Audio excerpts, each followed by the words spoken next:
Thanks for listening to another cozy mystery audiobook by Rosie A. Point. Don't forget to like and subscribe. Black Forest Warrants, written by Rosie A. Point. Chapter 1. I was a woman with a particular set of skills that could get a man killed without anyone knowing it had happened, or the kind that could help me disappear entirely or fix problems that local law enforcement were too afraid to touch. With such a vast skill set, it often amazed me that I managed to wind up in situations where those abilities were of zero use. For instance, standing in the gossip party store, picking out a costume for Halloween, surrounded by spooky plastic skeletons and paper bats. The party store had decided to go all out this year, and there were costumes of every variety. Kids shrieked and ran through the aisles, and one of them bumped past me. "Hey, watch it, kid," I said. The child turned and bore a pair of plastic vampire fangs with a hiss. "Charming," I said. "You make fantastic demon spawn. Just watch where you're going, would you?" "You're that lady," the kid said, removing the vampire fangs with gusto and flicking spit everywhere. "The lady who helped Auntie Caroline get her money back." "That's right," I said, flashing a smile. "Always happy to help an auntie in need." "Are you in police, lady?" she asked, blinking big blue eyes up at me. Kids and questions, the two enemies of successful spy work. That and the Russians. "Nope," I said. "I'm just a helper." Boring. The kid left me with her poignant assessment before sticking the teeth back into her mouth and racing off. "Remind me why you had two of those things." I directed that at Lauren, who had a third child on the way but was in the early stages of her pregnancy. "Ooh!" Lauren Harris, the chef at the Gossip Inn, held up a set of bunny ears and a pair of lace tights, ignoring my question. "What about this? You could be a bunny rabbit." "I would rather cook and eat a brace of rabbits than wear that." "Charlie." "I would never do that. That's the point," I said, lifting the lacy material and rubbing it between my fingertips. "You're kidding me with this, right? Lace?" "That's what pretty young women like you wear to Halloween parties," Lauren said, twirling a finger through her red pigtail. "And you know Detective Good might attend." I glared at her. Lauren and I had become fast friends after the years I'd spent working as an assistant in my grandmother's inn, and that meant she knew everything about me, including the fact that I'd had one failed date with the town detective, and we hadn't talked since. The man was insufferable. He was handsome, intelligent, and he didn't put up with my tendency to interfere. Dangerous territory. "I am not going as a bunny rabbit." "What about a vampire?" Lauren asked. "It will suit you. You can look pretty and terrible at the same time." So, pretty terrible. I walked with her down the aisle, dodging past a plastic jack-o'-lantern basket. "What are you going as?" "I can't go," Lauren sighed. "I was going to, but I'm taking the kids trick-or-treating that night. We're going as a family. So after I'm done catering, I'll be leaving." "Boo." "Abby. Come on, Charlie. It's not that bad." "You and Georgina are my only friends," I said. And Georgina was my grandmother, retired spy grandmother, specifically. Lauren knew that we were ex-spies and was sworn to secrecy, but I couldn't call my grandmother anything other than Georgina in public. "You'd make more friends," Lauren said, "if you attended more parties like this one. Y'all are gonna have a blast. I'm making a special eyeball soup." "That sounds interesting." "It doesn't have real eyeballs. It's a Jell-O dessert with Lauren stopped dead and clasped her hands together. It's perfect." I followed her line of sight, frowning. You don't think that's a little on the nose?" Lauren brought down the plastic package containing the costume, complete with a fake gun. The print across the front read International Spy Costume in bold, goofy print. "Perfect," Lauren repeated, holding it up to me. "Ironic," I said. "And that's why it's perfect. Nobody will get it except for you and Georgina." I laughed and took the costume from her. "It doesn't have any lace, so that's a bonus. I'll take it." "Yes," Lauren said with a grin. "Now, let's get out of here because I can feel a hot flash coming on and I've got to use the ladies' room again." "I'll pay," I said. "You go on ahead." "You're the best, Charlie." "Thanks for your help," I called as she skedaddled off, waddling like she was about to burst. I joined the queue, draping the costume in its crinkly packet over one arm, considering the party ahead. It was one of the few things I had to look forward to in gossip. Business was going great, sure, and there were plenty of mysteries to solve and people to help, but it was still a small town. It was vastly different from the life I'd lived before. And I'd started wondering if this was the kind of life that I could be happy with. Halloween parties and embezzlement cases? It was so peaceful. "You're insane." The voice came from two people who were further ahead in the slow-moving queue. The man who'd talked spoken was vaguely familiar. Good-looking, stocky, slicked-back blonde hair. "I ain't doing that." "Then what the heck you come back for?"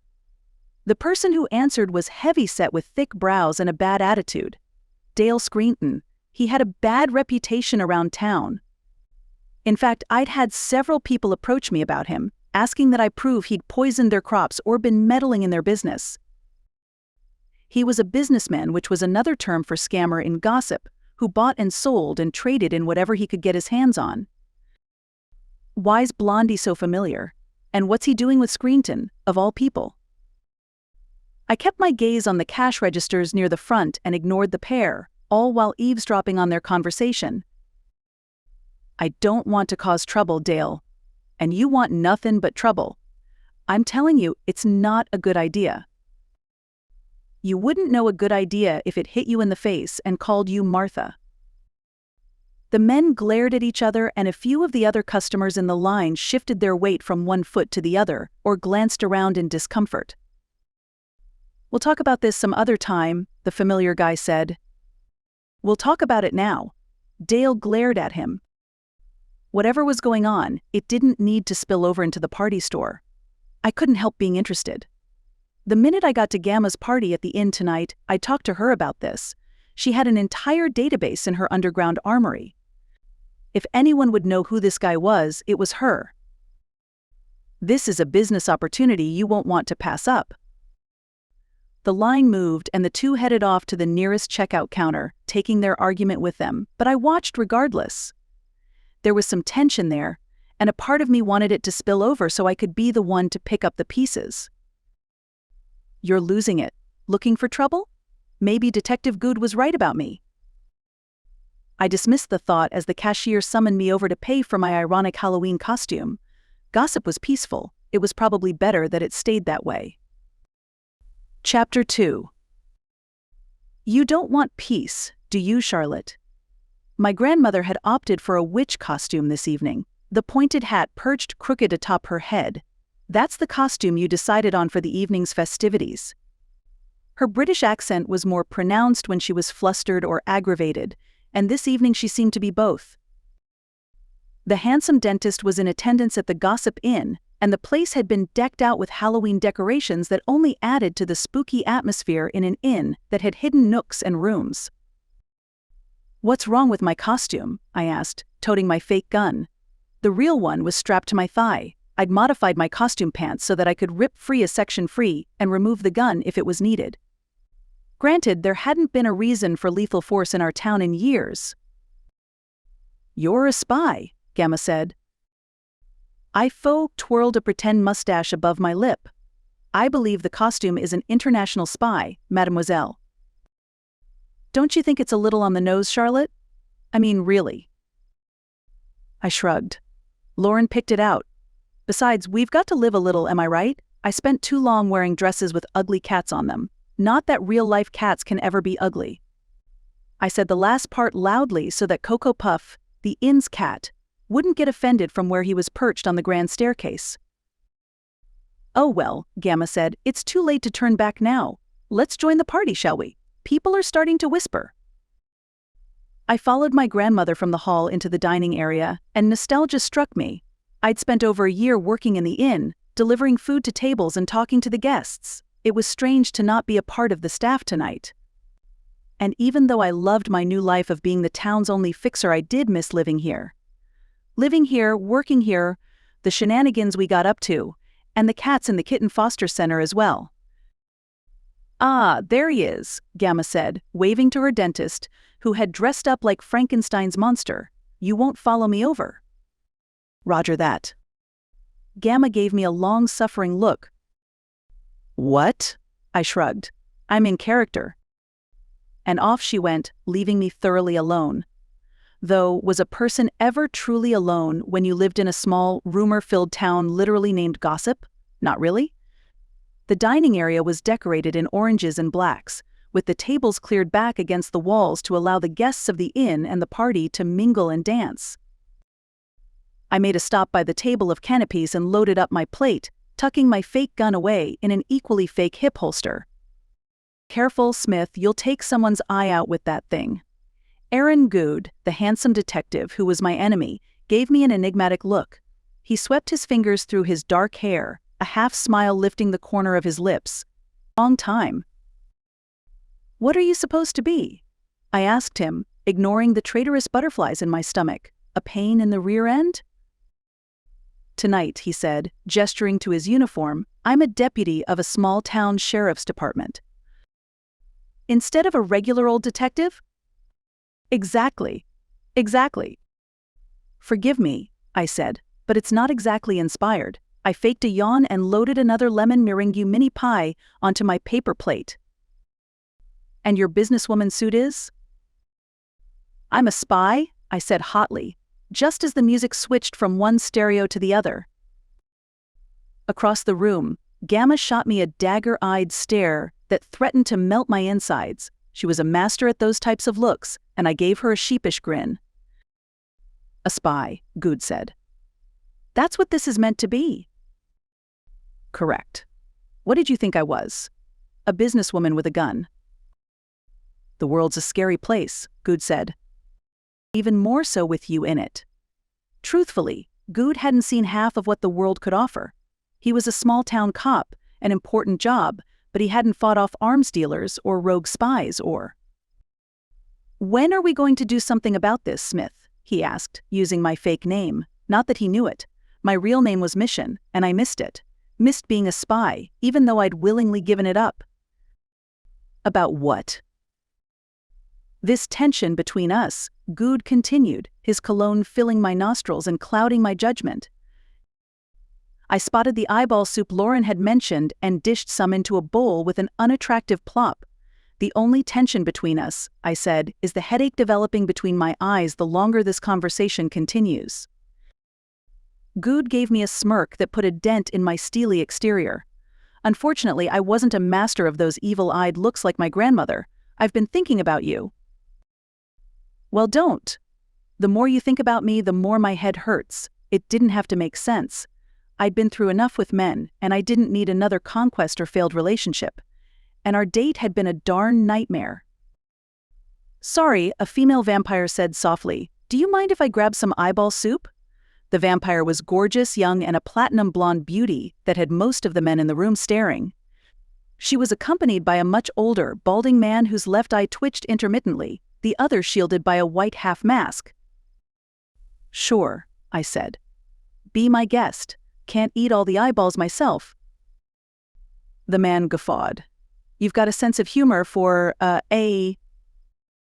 international spy, I said. Armed businesswoman, Good said, at the exact same moment. Are you still here?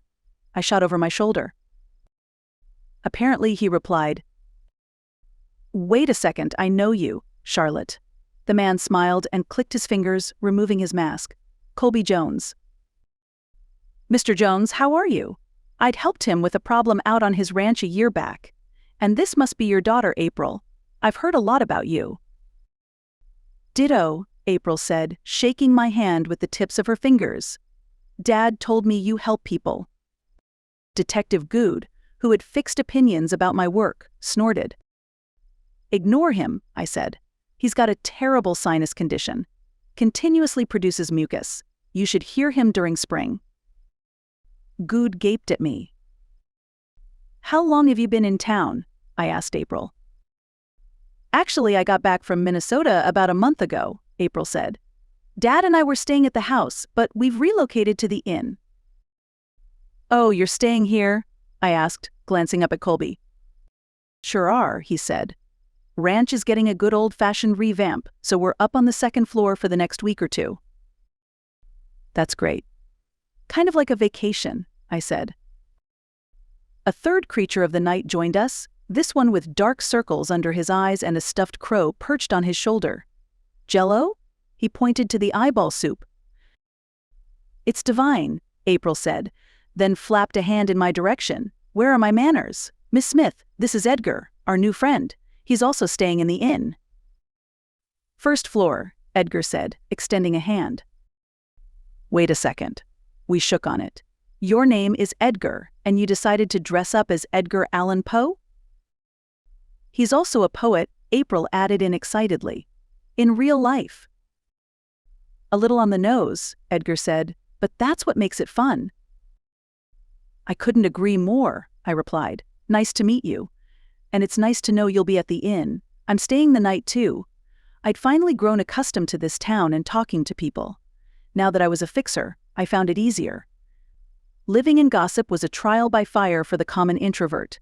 These people would bring you casseroles, bless your heart, and force you into social situations no matter what you wanted. "Oh, this is my song," April said, setting down her eyeball soup as something new and hip pounded through the speakers. "Come on, Eddie, let's dance." "I believe they call it a hoedown," he said, as she dragged him off onto the dance floor. "No, that came from both Aaron and me." We exchanged a glance fraught with irritation and a little longing. "I worry about her," Colby said, brushing a hand over his bald pate. "She's too enthusiastic for her age, too trusting. She's only 20, you know? So much to learn." And with that truth nugget, he drifted off, keeping a concerned, twitching eye on his daughter. "Well, what do you say, Smith?" Good asked. "Want to dance?" He extended a palm, that smug, handsome expression on his handsome face.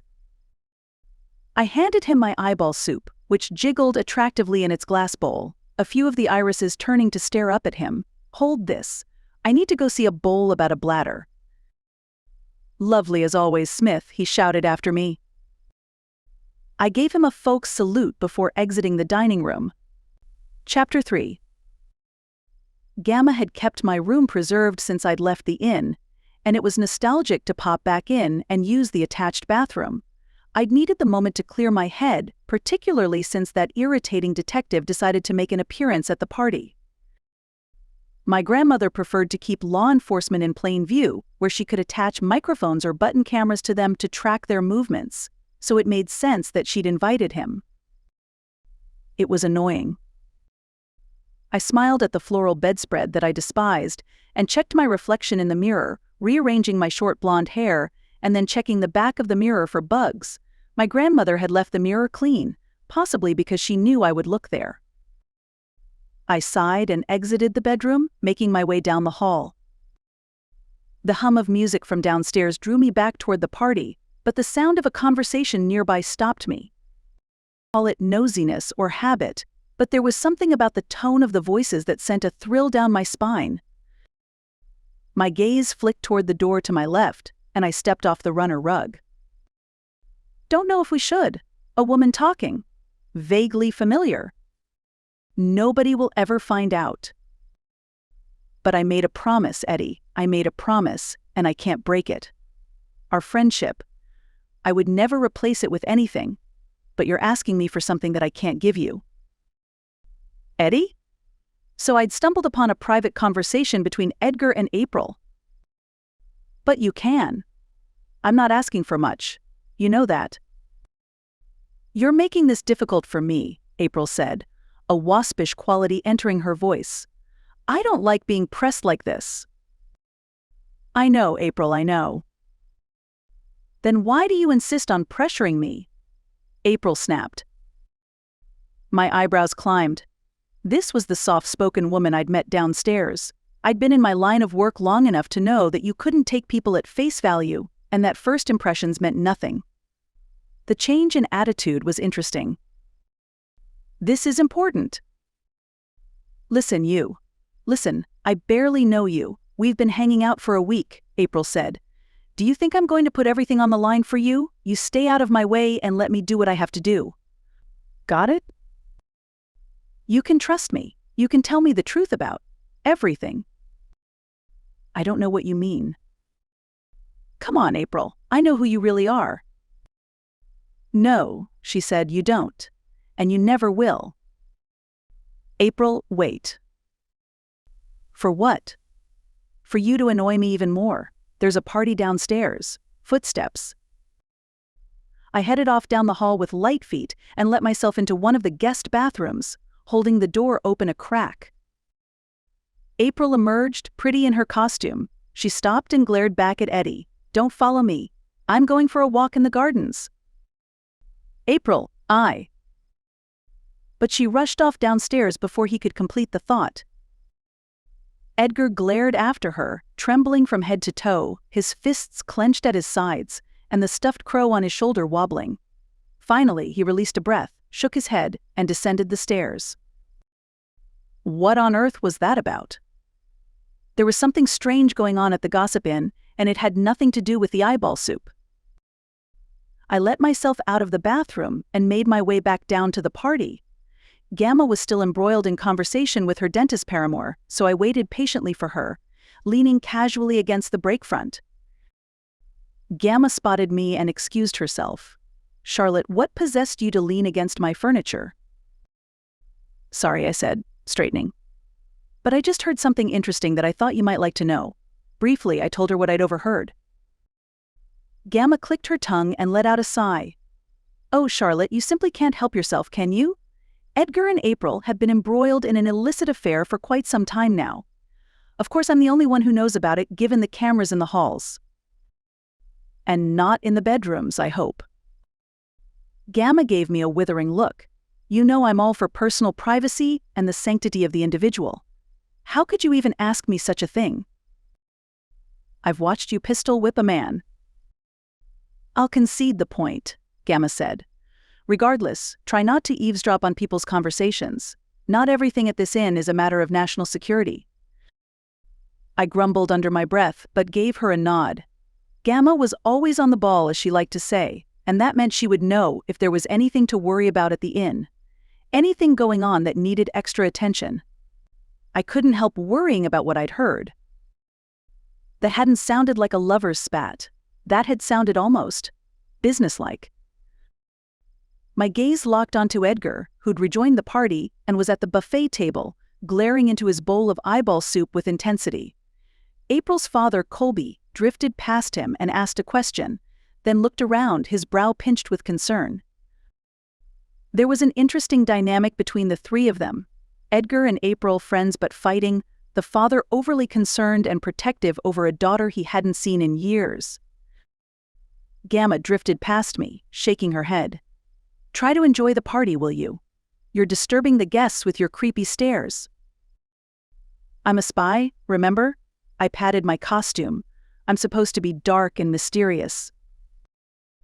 You're going to give me a migraine. And off she went, floating toward the bar manned by a mixologist this evening, always graceful and in control. I should have been enjoying the party. So why was I stressed about what might happen next? Chapter 4. I'd woken up to a dark figure at the end of my bed more times than I like to remember, but at this point, I was used to it. The awareness that someone was in my room in the dead of the night brought me to consciousness, but I didn't immediately open my eyes. Instead, I cracked my eyelids just enough to note the person standing over me. The toy gun was on my nightstand, my real one was under my pillow, but I'd have to be lightning fast if I wanted to get it out in time to defend myself. My pulse quickened, but I kept my breathing steady. 3. The figure didn't move. 2. Finally, they inched toward me, reaching out. 1. I slipped my hand underneath my pillow and drew my handgun, pointing it at my attacker. But the silhouette moved too fast. The gun was knocked from my hand, sending a ripple of shock through my center.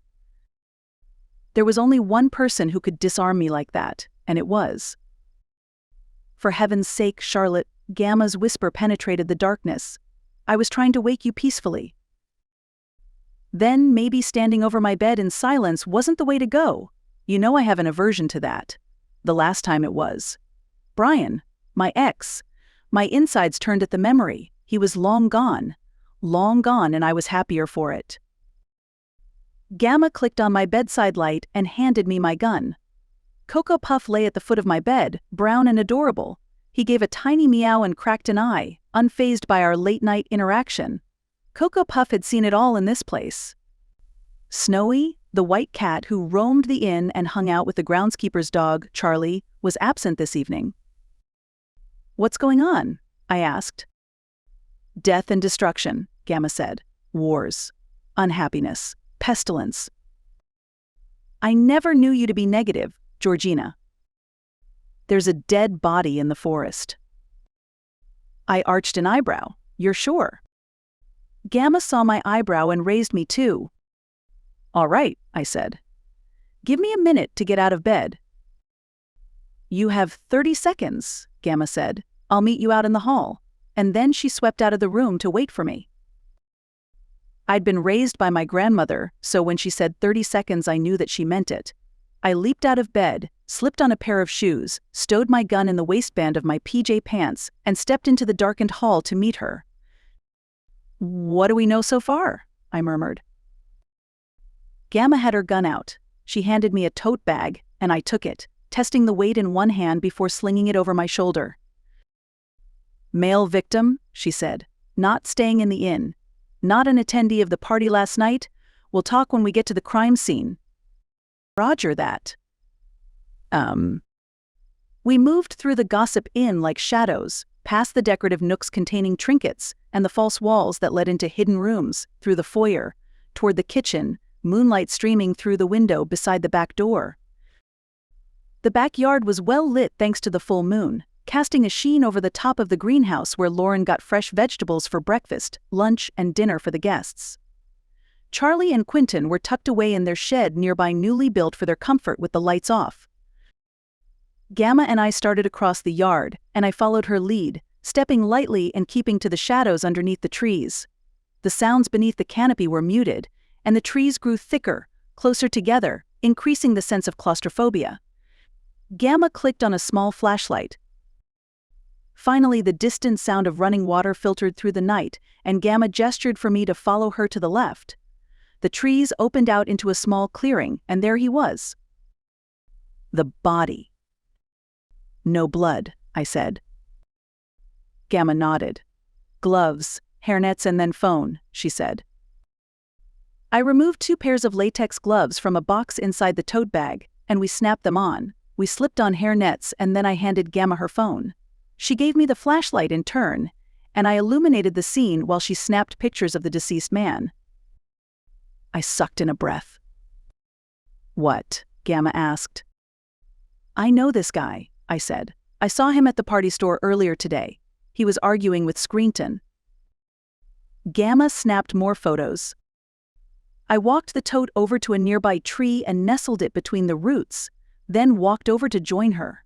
The ground was hard-packed and dry. We were far enough away from the stream that we didn't have to walk through mud. On one hand, that was a good thing. When the police processed this scene, they would have no evidence we'd been here. On the other, we didn't have any footprints from the killer either. Gamma crouched beside the corpse, her knees giving 2 loud pops. She scanned the body, blue lips. "Poison?" "Looks like it," Gamma said. "Either way, it's not an accident." "Even if it was, what reason would this guy have to be out here in the middle of the night? And how did you know he was here?" "I got a perimeter alert about a half an hour ago. Saw lights moving in the forest. By the time I got here, I found him." "Did you get a perimeter alert afterward?" I asked. Gamma looked at me over the deceased's body and shook her head. Suddenly, I was grateful for the gun tucked into my PJ pants. "Right?" I said. "So a resident of the inn or an attacker biding their time before leaving. Unless there's a gap in your defenses." Gamma looked personally offended by the comment. "So we need to find out who he is," I said. "Process the scene. And call the cops." I tried not to react to that, but it was difficult. Selfishly, I wanted to keep this crime scene to myself. Of course, that could never happen. The coroner needed to fetch the body, but just thinking about how Detective Good would act about this. Insufferable. Sufferable. I could already tell. Get your mind out of La Land, Charlotte, Gamma hissed. We have a serious problem here, a dead man in the forest. How long has it been since that happened? A year or two, give or take a couple of months. Precisely, Gamma said. Believe it or not, I've been enjoying my peace. She rose and backed away from the body, tilting her head as she studied it. And the way he's been murdered gives me pause. In the dark, in the middle of the night, right outside the inn, where you're hiding, I said, putting two and two together.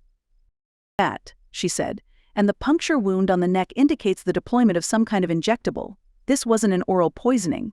This man was darted or syringed. See if you can find a canister or any discarded items that might give us a clue.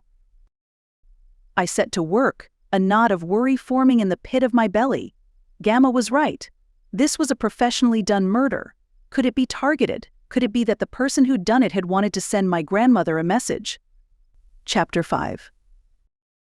Here, I said, pointing to an empty vial underneath a tree.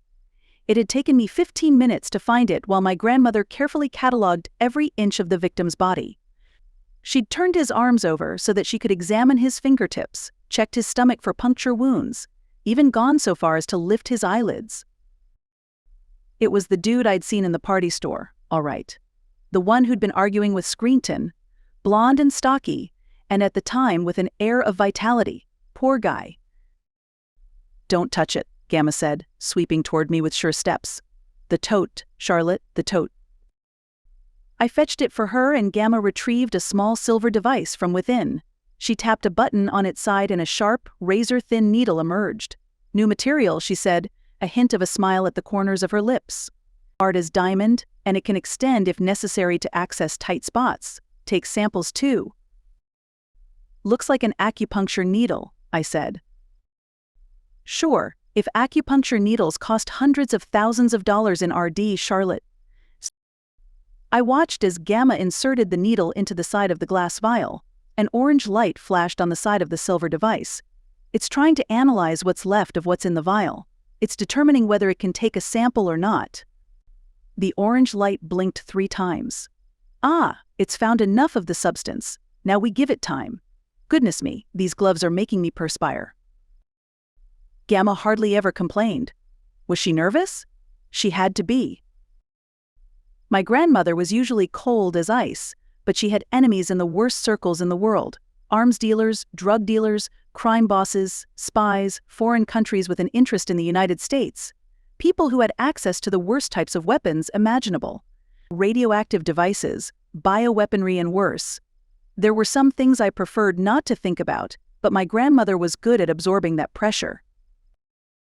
I considered placing my hand on her back for support, but Gamma wasn't a touchy-feely type of woman, and I was wearing latex gloves. She'd only get irritated at me for contaminating the scene.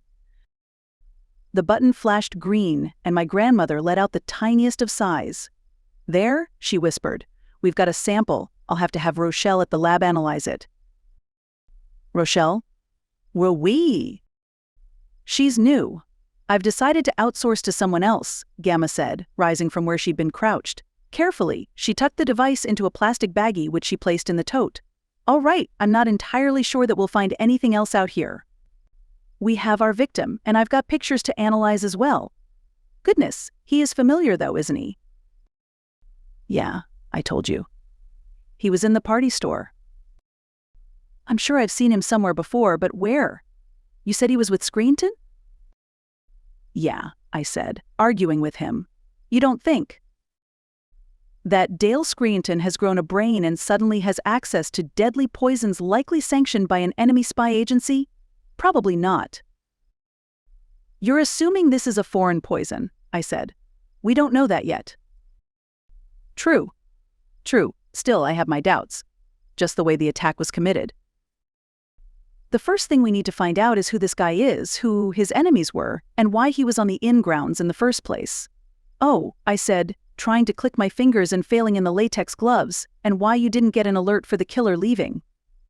That could mean it was a guest, but a guest who had access to? The first thing we need to do is call Detective Good, my grandmother said, effectively deflating me. Seriously? Here, Gamma said, backing away from the body and snapping off the gloves. She discarded them into a receptacle in the tote bag. You take this to the underground bunker and stow them away? I'll call 911. Come back once you've dropped everything off. I grunted under my breath. I didn't want to do any of that. I'd much prefer it if we went back to the bunker together and started analyzing the evidence. You can't always have what you want, Charlotte. Now, off you trot. I should have been grateful that she hadn't made me call 911 and wait for Aaron.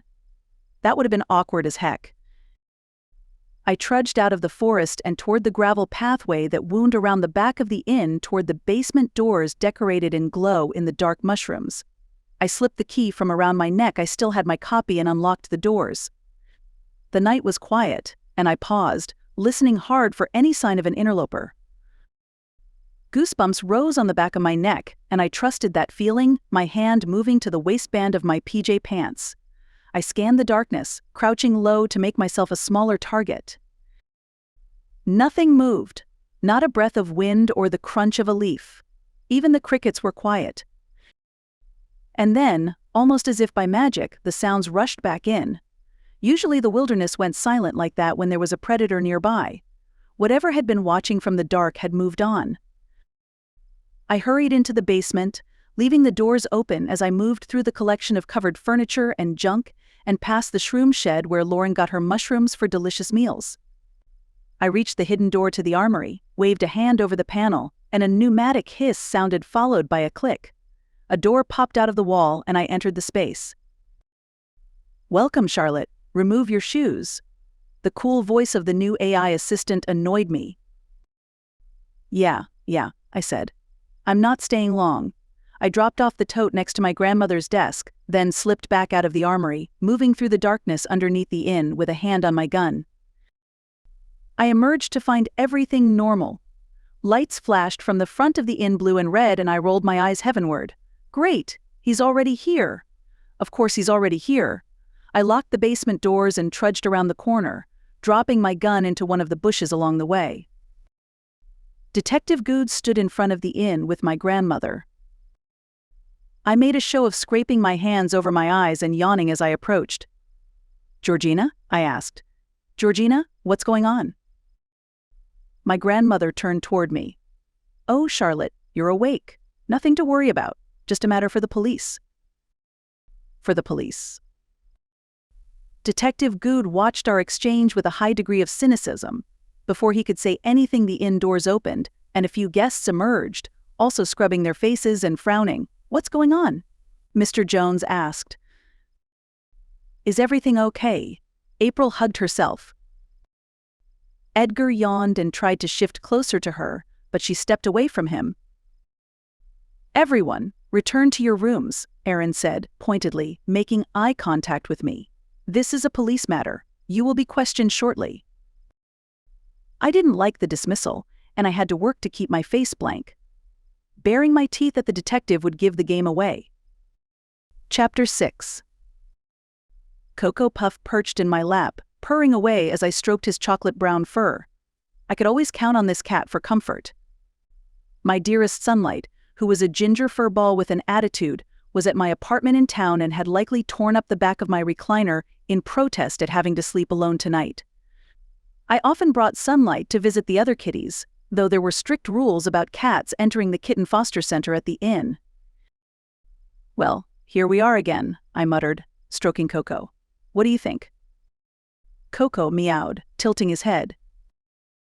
Back when I'd first arrived in Gossip, I would have been mortified at talking to a cat like it was a person. It was fair to say that times had changed, as had I. A brisk knock rattled the bedroom door, and I opened it to find Aaron wearing his lanyard with identification. His hair stood up at the front where he'd been running his hands through it repeatedly. "Rough night?" I asked. "Want to step out into the hall so we can talk?" Good asked. "Nah. You can step into my office." I gestured to the room, then sat back on the bed, cross-legged, adjusting Coco. The cat didn't jump off my lap and make a run for it, and I was grateful. I needed the moral support if I was going to resist the urge to throttle this man. Good's lip quirked upward into a sneer which he quickly hid. Finally, he stepped into the room and stood across from me. I assume you know what's going on. You assume incorrectly, I said. I know only what I saw, and that was you talking to my grandmother. I don't buy that for a second. Doesn't matter what you buy. It matters what you can prove, I replied. So, enlighten me. What's going on? Why have you blessed us with your presence sans the Halloween costume? Not that what you're wearing is much different from earlier in the evening. You have a gift, Smith? I waited for him to let me in on what that was. A gift for annoying the ever-loving heck out of me, he said. I'll be sure to put that on my resume. As if you have one, Aaron snapped. Petty. So petty. I stroked Coco. Are you going to tell me what's going on in this life, or should I wait until we're both worm food? Aaron's nostrils flared. A man has been killed. Oh, I let my face fall. Oh, that's terrible. Good considered me. I'll be sure to put your application in to the Academy Awards. That's not how that works, I said. But seriously, that's terrible. What happened? Who was it? Did you catch the guy who did it? Is Georgina okay? A man was killed. Bryce Briggs. No, yes. Informative, I said. I answered your questions, Good said. Now you'll answer mine. I nodded, making a mental note of the name. Bryce Briggs? That was definitely familiar. But where had I heard it before? Was Bryce a gossiper? But then why? Where were you between the hours of midnight and 2 in the morning? Or a timeline for the murder? Where was he getting that information from? Surely the coroner couldn't have given a time of death already. That was way too quick. Unless this was an assumption he'd made after talking to other witnesses, which made sense. In bed. Why did you come down the side of the inn rather than through the front doors when we arrived? Aaron asked. When who arrived? When the squad cars arrived, he snapped. Don't play dumb with me. I rolled my eyes. Ask better questions. Smith. Again? I went down to the kitchen to grab a midnight snack, I said. I saw the lights flashing through the windows and dipped out of the side of the inn. A midnight snack at 3 in the morning? Fine. A 3 a.m. snack? Happy? You didn't hear anything suspicious? Aaron asked. When? I was in the kitchen, so no, I said. You didn't hear the sirens? Whoops. No, I had my earphones in. Where are these earphones? I dropped them into my pocket on the way out of the kitchen door, I said, then put them right there when I got back to bed. I pointed to where I usually kept my wireless earphones. Why were you wearing earphones? How is this relevant? I asked. What has this got to do with? If you were wearing earphones for most of the night, you wouldn't have heard anything. Then you're right on the money, I said, because I like to sleep with earphones in. I play soft music to help wash away the pain of all our interactions. Aaron gritted his teeth. Come on! That was a good one. He ignored my comment. You were wearing your earphones all night tonight? From the minute I got into bed, yeah, around 9. 9. He noted that on his pad. So you didn't hear anything? Nope, except all of this was of course a lie. I would never sleep with earphones in. If I did, I would be under constant threat of attack as an ex-spy. Or rather, I would be under threat of not hearing the imminent attack. But Aaron didn't need to know that and never would. Aaron made several notes, and I waited patiently for him to finish. Is that all? I asked, with a sweet smile. I'm tired. Tired after finding out that a man has been murdered on the premises? That's an interesting reaction to dire information. Oh no, sorry, I meant I'm tired of being in your presence. Aaron slapped his notepad closed, breathing heavily, and tension banded between us. I allowed myself a smile as the detective marched from the room. Just because I had to endure his presence didn't mean I had to be nice about it. I'll be in touch if I need any information from you, Smith. Sure. I nodded. Good luck with your investigation. Is that a threat? He asked. Because I'll tell you, I am not interested in anyone interfering, least of all you.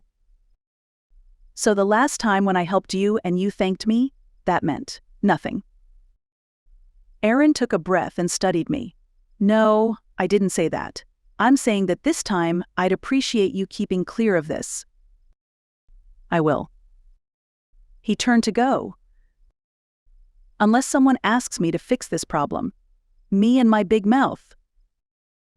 Aaron spun around on the spot and approached the bed, his presence overwhelming. He glared down at me. You realize the only reason I don't want you involved is because I don't need you getting hurt, Smith. That so good? That's so. Stay safe. I'll be watching out for you. I don't need you to, I said. I'm good on my own. But Aaron had already started walking out again. The door shut behind him with a snap, and I grunted under my breath. That man would be the death of me. Or something worse. And as cute as it was that he wanted to protect me, he had no idea what Gamma and I were capable of. Neither did whoever had killed Bryce Briggs. Chapter 7. The following morning. I hadn't expected to hang around the day after the Halloween party, but given the circumstances, I needed to be here. I didn't have another case. Apart from one that involved desk work I could do anywhere, and Gamma needed my help. So, bright and early, I entered the armory underneath the inn and shut the door behind me. My grandmother was already seated at her station with its touchscreen desk. She tapped away impatiently, her posture as immaculate as it always was, already dressed for the day. I wasn't sure she'd gotten any sleep after last night. Coffee, I said, putting down a cup for her before taking a sip of my own. Lauren said it's Colombian. Don't say Colombian, Gamma replied, without looking up from her work. I'm nearly certain that it's one of the drug lords who's come after me. You're not afraid, I said. Of course I'm not afraid, but it is most inconvenient if they found me. It might mean leaving gossip and the inn, indefinitely. No, I couldn't fathom it. As much as I struggled with how peaceful things were here, I couldn't imagine this town without my grandmother. You can't be serious. Oh, but I am. If they found me, I cannot risk the people in this community. It's out of the question. Good heavens, Charlotte, you know that.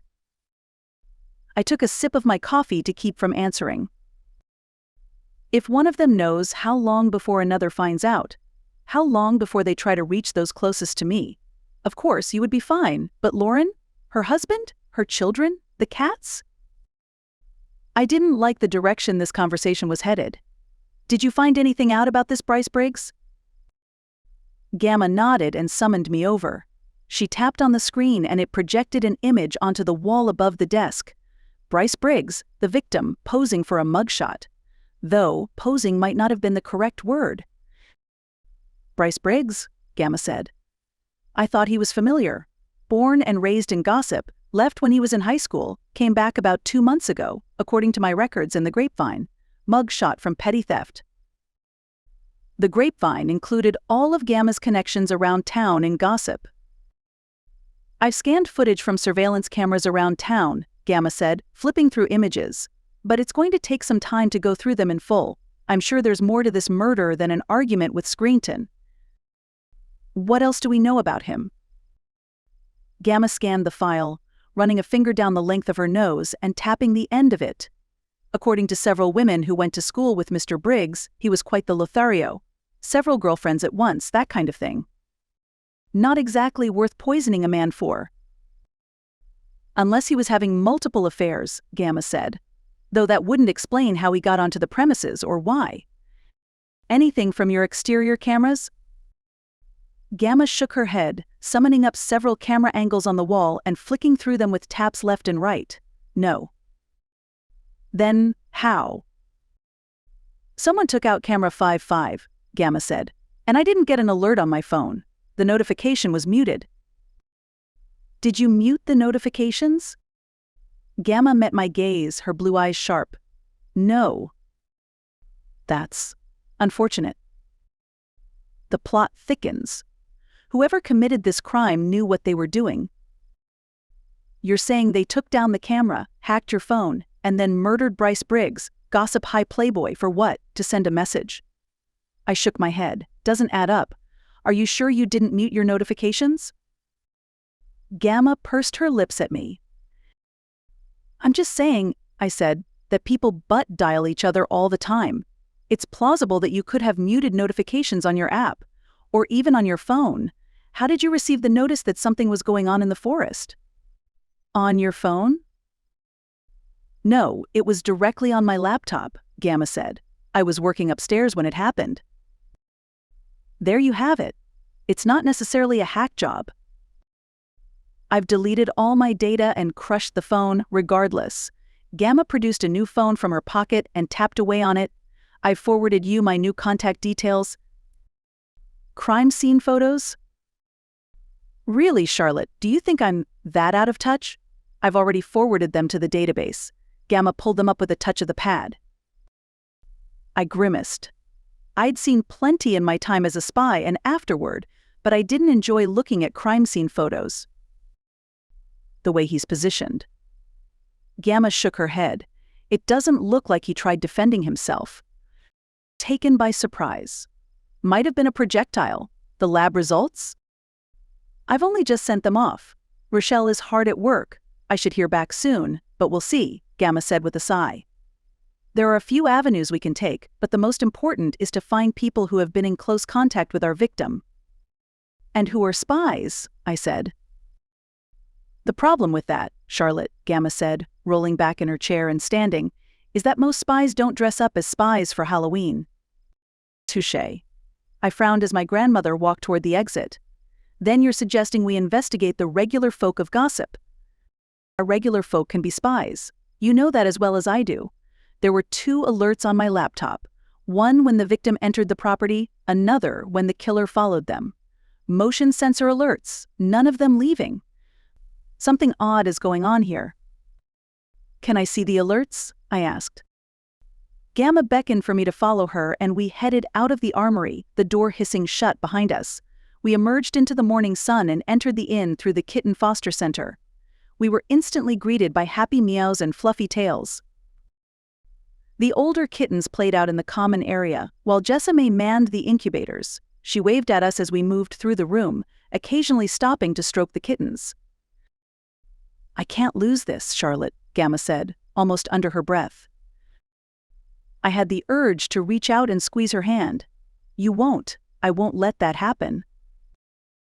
The tension in her shoulders eased, and I followed my grandmother through the ornate wooden door that led into the inn, past the kitchen where Lauren hummed and worked on prepping things for breakfast, and up to the 3rd floor. Gamma's room was across from mine. She laid a hand on the doorknob, then froze, casting out a palm. I tensed behind her, reaching for my gun and checking up and down the hallway. I nodded. Gamma opened the door slowly, then murmured under her breath. My grandmother wasn't the type to curse, but I wouldn't blame her if she did. Her bedroom, so immaculately kept, so tidy, had been trashed, her bed ripped open with a knife, her clothing shredded. The laptop, she said. It's gone. And then she calmly removed a remote control from the pocket of her neat caprice pants and hit a button on it. What are you? Detonated the hard drives. This has to have happened in the last half an hour. The killer is still here, hiding in plain sight. And with this many hiding places in the inn, they could be anywhere. Call the police, Charlotte. They'll need to see this. Why? You expect them to help? Insurance claim, Gamma said. She was so calm in the face of this chaos, but my heart beat a mile a minute. Someone was threatening my grandmother, and they were going to pay for it, in blood. Chapter 8. I sat in the inn's library, notepad in my lap, my pen tapping against its side, adrenaline thrumming through my every capillary. Not only was my grandmother being threatened, but Detective Good was in the building, and that didn't help my frustration one bit. Cocoa Puff meowed at me, and Snowy, who had appeared during the first half an hour of my pacing in the quaint library, with its velvet green armchairs, yawned and stretched and arched her back. Almost done, I said. They'd been bugging me for attention on and off, and I didn't mind it, but it didn't help the thinking process. The inn was quiet, partly because it was morning, and partly because people were tired after last night's festivities. I scribbled a note down on my page. Victim: Bryce Briggs, born in Gossip. Apparently a bit of a lover boy in high school. Returned to town 2 months ago. No information on where he came from yet.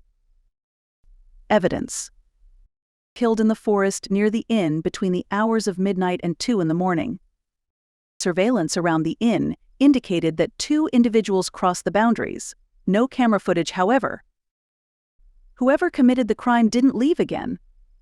Laptop stolen from Georgina's room with evidence on it. Phone potentially hacked.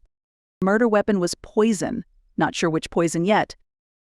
Murderer was experienced and had access to high-quality materials. Suspects: Dale Screenton, low-life scammer who lives in Gossip and was seen arguing with the victim the day of the murder in the local party store. Has lived in Gossip all his life, but doesn't necessarily eliminate him as a cupcake. Cupcake was my code word for spy, since I would have to assume that my notes might be read. If Gamma was being watched and followed, it was only a matter of time until I became the next victim on the list. And as for lists, my evidence and suspect list was sparse. I snapped my notepad closed and stowed it in my purse, then patted my lap for Snowy. She jumped onto it and I petted her, enjoying her purrs and calming presence. The door to the library opened and 2 individuals entered. "Should be fine," Detective Good said, his back to me as he held the door open for someone else. I ducked out of my chair and crawled behind it before he could spot me. I grabbed my purse and held it close, making myself small and calm. The best thing to do in tense situations was relax the muscles. Tension caused quick movements. Relaxation did not. "You're sure no one will overhear us?" The soft voice was from April Jones, the beauty I'd met last night. A treacherous pang of jealousy started up in my chest, and I rolled my eyes at myself. What did I care who Aaron decided to date? Not that this was a date. If it was a date and I was hiding behind a chair, well, that would make this incredibly awkward. "I'm sure." Good shut the library door. Snowy, the little traitor, meowed at Good or April for attention. "Oh, what a cute kitty cat." "Ha." Good sounded suspicious. "So, you wanted to talk to me about what happened to Bryce?" "That's correct." My ears perked up. "I told you, officer, I didn't really spend much time with Bryce. I didn't even know him that well." "Ma'am, I have it on good authority that you 2 were friends," Good said. "Yes, give me all of your information, Good. Give me your information without even knowing it." "I mean, we dated back in high school, but that doesn't mean anything. That was years ago. Bryce left town, and so did I." "Yet you both came back at around a similar time." "I wasn't aware of that," April said. "I came back to help my daddy with his ranch, that's all. I studied a business degree, you see, and that kind of thing comes in handy around a ranch." "I'm sure it does." I spied Good's feet moving across the carpeting from beneath the armchair. He stopped and sat down, lifting either both pants' legs and exposing black socks decorated with cute orange cats. I placed a hand over my mouth to keep from giggling. Good wore ugly cat socks? By choice? "I didn't see Bryce that night, officer. I told you I was up in my room on the 2nd floor. I had no reason to go anywhere. Besides, I was tired after the Halloween party." "And there's no one who can confirm your alibi?" "I mean, Edgar saw me go to bed." "Edgar, who lives on the 1st floor?" Good asked. "That's right. He likes to walk me up to my room to make sure I'm safe. He's such a gentleman." The last part came out breathy. And that breathiness reminded me of how snappy she'd been with Edgar last night. In fact, she'd been downright determined to avoid him. She'd gone to walk in the gardens.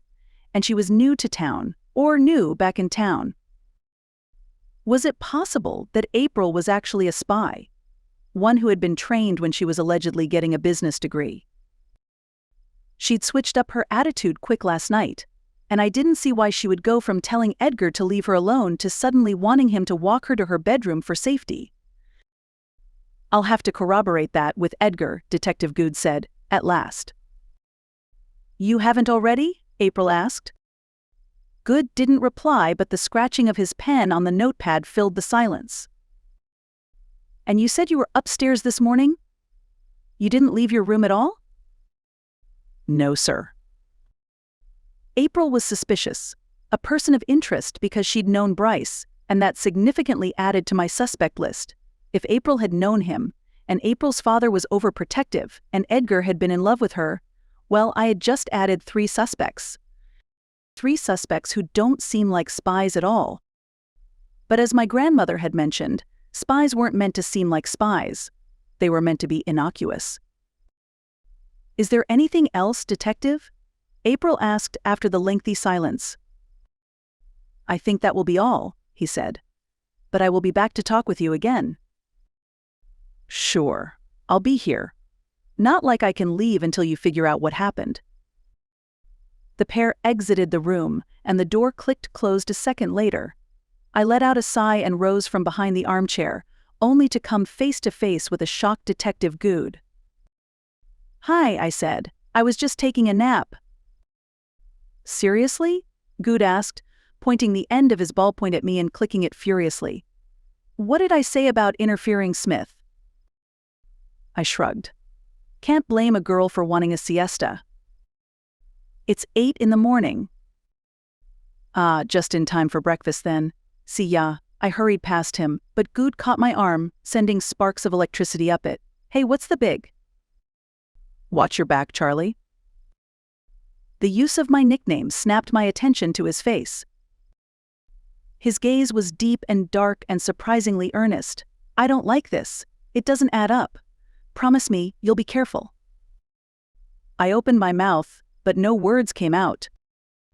Thankfully, Snowy chose that moment to start clawing the armchair between us in a bid for attention. Good released my arm, and I stepped back, holding the spot where he'd touched me. "Worry about yourself," I said, and then strode from the library. Chapter 9. I had to get back to my apartment and check on Sunlight, but before I did, I needed sustenance. And nobody made sustenance like Lauren Harris.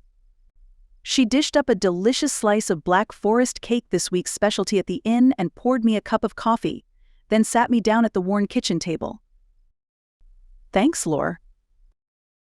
"You look stressed, Charlie," Lauren said, her accent twanging delightfully. "Gosh, I loved this woman like a sister, particularly when she made me cake.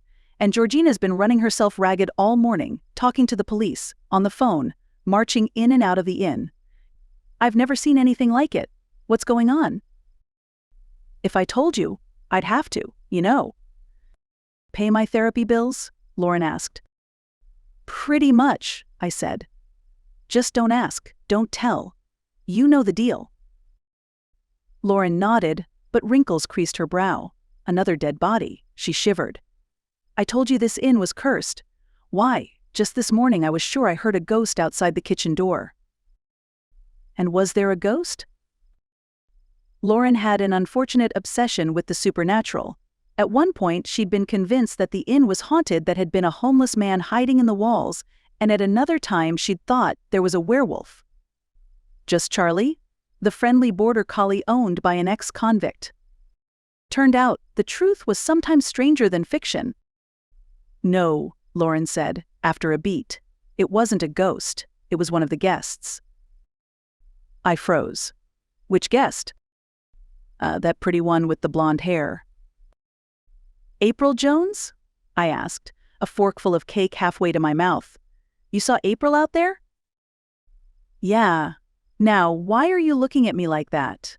Lauren asked, rubbing the spot over her heart. "You're giving me heartburn." "I believe that's the baby," I said. "What time did you see April out there?" "Oh, had to be around 6 in the morning, just after I got into work." Gotcha. So April had lied to Detective Good. She had told him she'd been up in her room all morning. Meanwhile, she'd been outside the kitchen door. What could she possibly have been doing out in the backyard? Where was she? Who?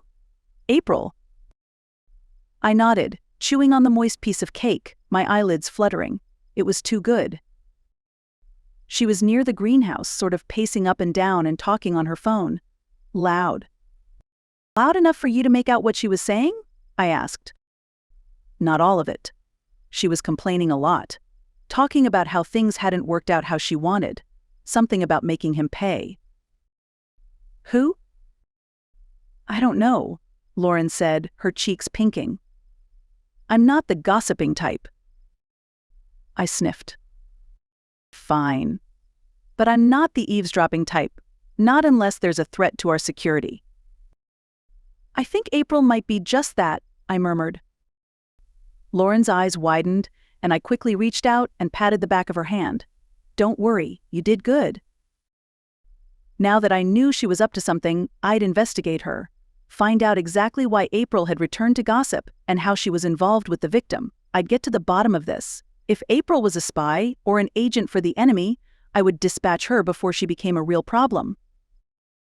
Gamma entered the kitchen with a huff, and Lauren patted the chair nearest to her. My grandmother lowered herself into it and placed her phone primly on the table. Cake, Georgina? Some coffee?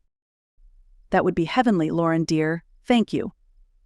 My grandmother never quit, but there was a tension lingering in the air over her head, and I didn't like it. News? I asked. Gamma reached into her pocket and removed 2 flesh-colored patches that were smaller than the tip of my fingernail. She placed them on the table, then added 2 tiny flesh-colored beads. That bad? Gamma nodded. I took the tiny patch and pasted it onto the front of my throat, watching my grandmother do the same. Then I inserted the bead into my ear. Testing, I murmured. Loud and clear, Gamma replied. That I heard it in my ear, as if she was right beside me, rather than across from me. I tapped my microphone to deactivate it. Have you been in contact with Grandpa? The codename for Special Agent in Charge Grant, who had helped both Gamma and me retire, and who we reported to when there were serious issues. I'm not sure it's time to call Grandpa yet, Gamma said, and we can't be sure that Grandpa would like to hear from us. He would love to hear from us, I replied. Especially when we have serious news. Serious news that distant relatives might hear and disseminate. Fair point. I doubt there are any relatives hanging around with Grandpa. Doubt doesn't equal certainty. Lauren placed a plate in front of my grandmother, but Georgina didn't set to work on the slice of cake. She took a slow sip of coffee. I'm going to have to wait to hear back from my friend about the perfume I sent her. Perfume equaled poison. She's been very quiet for the last few hours. I'm worried she might have fallen ill, Gamma said. There's a terrible bug going around. That's terrible news, I said. I'm sure it's nothing serious. I doubt she caught that bug so quickly. It's only been around for a few days. Maybe she's in an area where there's low cell reception. Gamma gave a frustrated murmur before taking a bite of cake. She was seeing the worst-case scenario, which was the sign of a good spy. She knew that if things went south it would happen fast, and there wouldn't be much we could do other than run and hide. And Lauren was compromised. The pressure had to be immense. Well, I'm sure everything will work out, Lauren said, with a sunny smile, dancing a hand over her belly. She was just starting to show, and Gamma pressed her plate away from herself. Sugar will help, I said. I can't eat at a time like this, Charlotte. I can only act. And with that, she pushed up from the table and marched toward the kitchen door. I knew better than to follow her. Gamma needed to move, and I understood that since I was usually the one making rash decisions between the two of us. Now it was my turn to be the calm one who analyzed the facts. Hopefully I could rise to the occasion.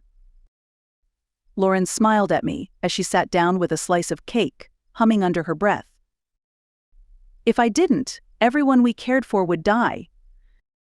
Chapter 10.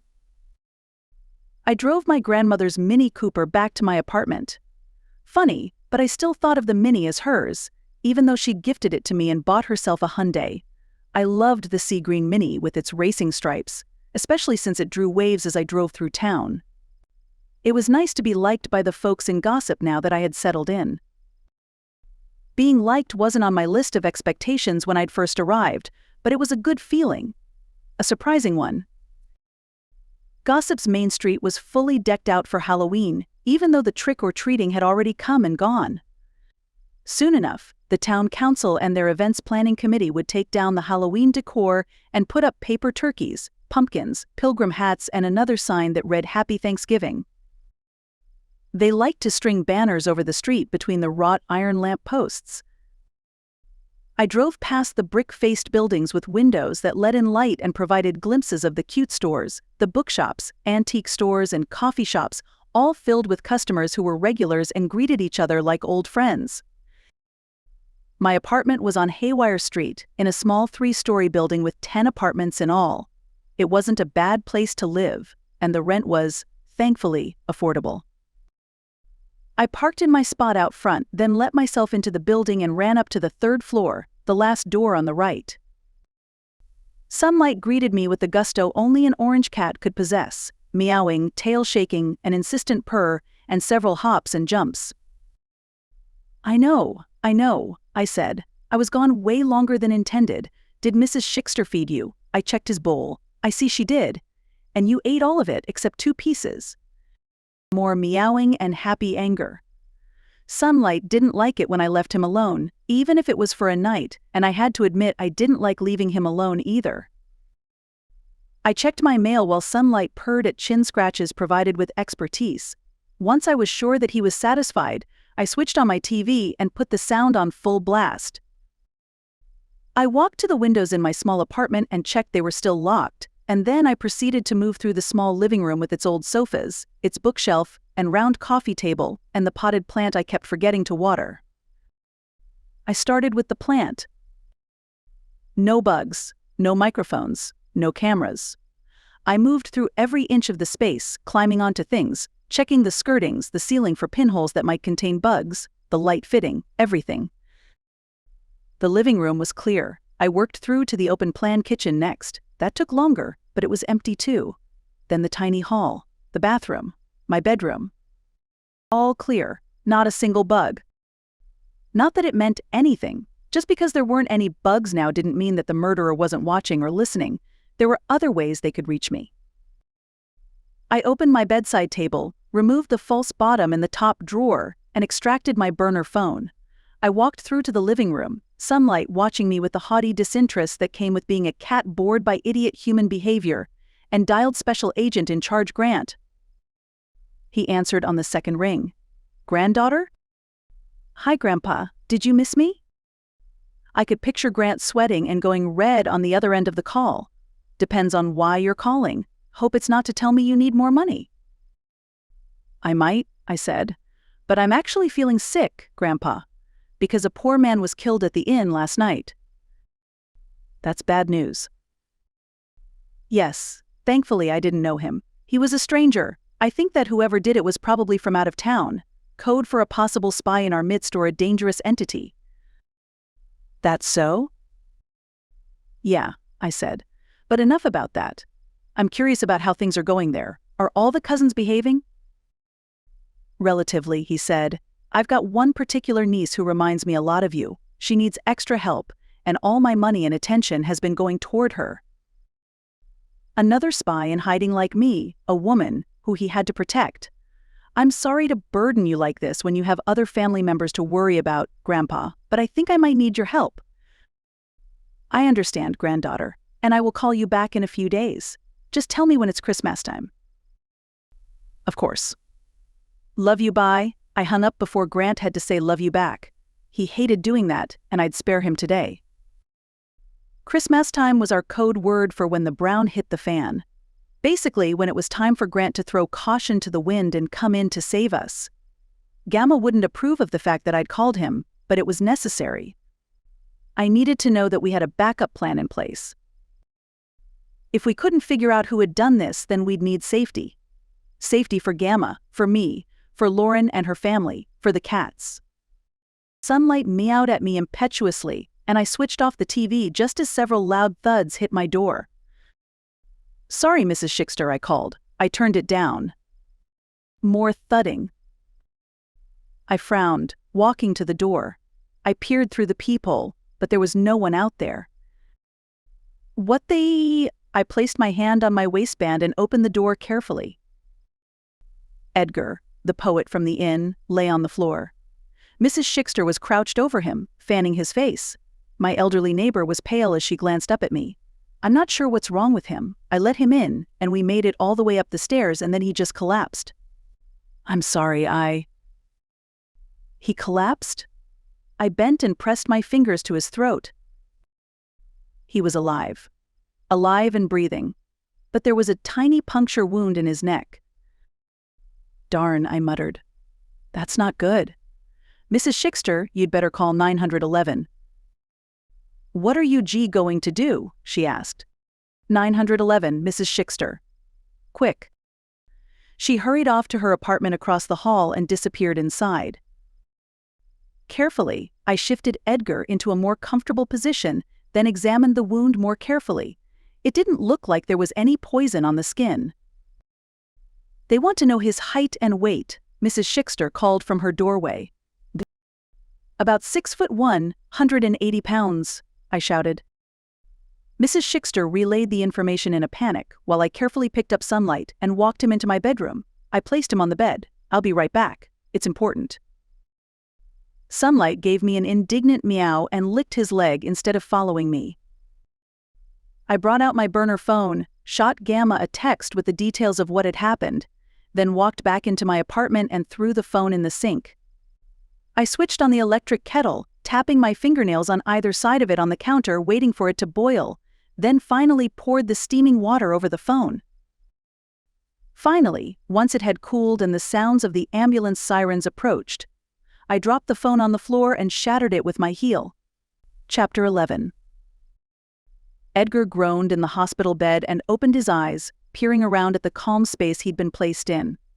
The cubicle curtains around his bed were drawn, and he blinked rapidly, touching a hand to the drip attached to his arm. I watched him, taking in how he interacted with everything. He didn't seem too afraid, but he might have been groggy. I stroked a finger over the microphone against my throat, then rose from the super uncomfortable hospital chair. Edgar started, kicking his legs at the sight of me. Sorry, I murmured. I didn't mean to scare you. The cubicle was dark, and I switched on Edgar's bedside lamp. Edgar was pale, lips tinged ever so slightly blue, but he was alive. How? How had he survived when Bryce had died? Had the killer given him a lower dose, or was this the type of poison that acted slowly? The ambulance had arrived in minutes, whereas Bryce had been out in the forest for a while. What happened? Edgar asked. I patted the air to indicate that he should keep his voice down. I wasn't strictly allowed to be in here, and sneaking in had been a chore. You were attacked, I said. The doctors think someone tried to poison you. Pea poison? Yeah. Why? That's exactly what I intend on finding out, I said. What's going on, Edgar? Why did you come to see me at my apartment? I wanted to talk to you about. Edgar worked his mouth. Can I get some water? Sure. I poured him a glass out of the jug beside his bed. Edgar regarded the water with suspicion, and I didn't blame him for it. He took a sip, finally, and then glugged back the rest of the aqua like his life depended on it. Why did you come to see me? I asked. I heard, Edgar said, wiping his mouth with the back of his shaking hand, that you're the type of person who can help people fix their problems. That's what April said. You heard correctly. I grasped the railing around his bed. What kind of problem did you need me to fix? I've been having an issue with. Well, Go on. April. What about her? Edgar hesitated, fiddling with the empty glass. I took it from him and placed it on the bedside table, studying his behavior. He was exceptionally nervous. I'm in love with April, he said, and I'm very concerned about her well-being. She puts herself in dangerous situations. Are you an April item? I asked. What does that matter? No offense, Edgar, but I'd prefer not to work for a stalker, I said. If April doesn't want you involved in her life, then. No, it's nothing like that. Edgar touched his fingers to his neck, right over the puncture wound. April doesn't have feelings for me like that. She's interested in someone else. Or she was. But I think. Give it to me straight, I said impatiently. I didn't have time to mess around with platitudes or niceties. I needed answers before I got kicked out of the darn hospital. April has run afoul of some bad people, Edgar said. Some very bad people. I think they're the same ones who killed Bryce Briggs. What do you know about that? I know that Bryce and April argued before he passed away. They did? I asked. I heard them, Edgar said. I happened to be up on the second floor 2 nights before the Halloween party, when I heard people arguing loudly. Did you hear what they were arguing about? Something to do with business and things not being safe, Edgar said. April told Bryce to be careful, and he said he had it all under control. And this happened at the inn?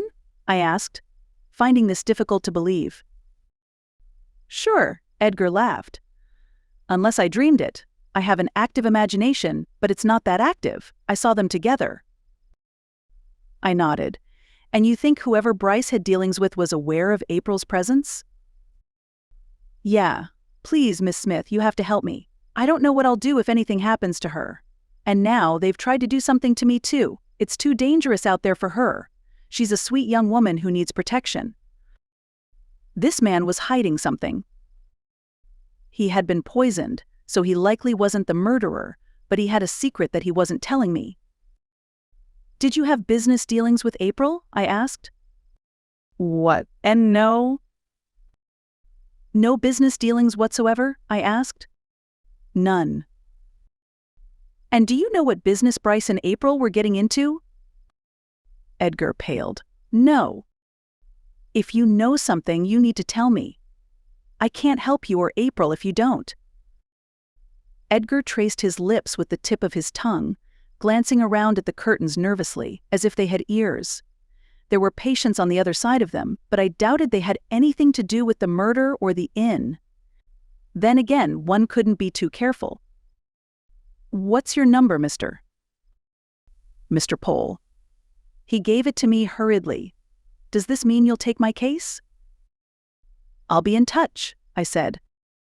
And then I emerged from the curtains and exited the ward. The walk through the hospital was brief. I waited patiently in the parking lot. 5 minutes later, an SUV with blacked-out windows pulled up and the passenger side door opened to admit me. I got inside, tapping my throat to deactivate my microphone, and put on my seatbelt. Gamma waited until we were out of the parking lot before stopping again and producing a scanner. She ran it over my body, and it blipped twice, once for my microphone and once for the bud in my ear. Clean, she said. I nodded. Good. What do you think? He's hiding something. The business has to be something high risk. Moonshine isn't a thing anymore, right? Gamma laughed dryly. Drugs are. April Jones and Bryce dealing drugs? Both of them had come back to town recently and were dating, or they were in business together, or both. It was convoluted and I wanted a clear path forward. Gamma drove me back toward my apartment. Did you sweep your apartment for listening devices? Does a bear? Charlotte. Sorry, I murmured. I'm annoyed. First Bryce is poisoned on the inn's grounds, and now this.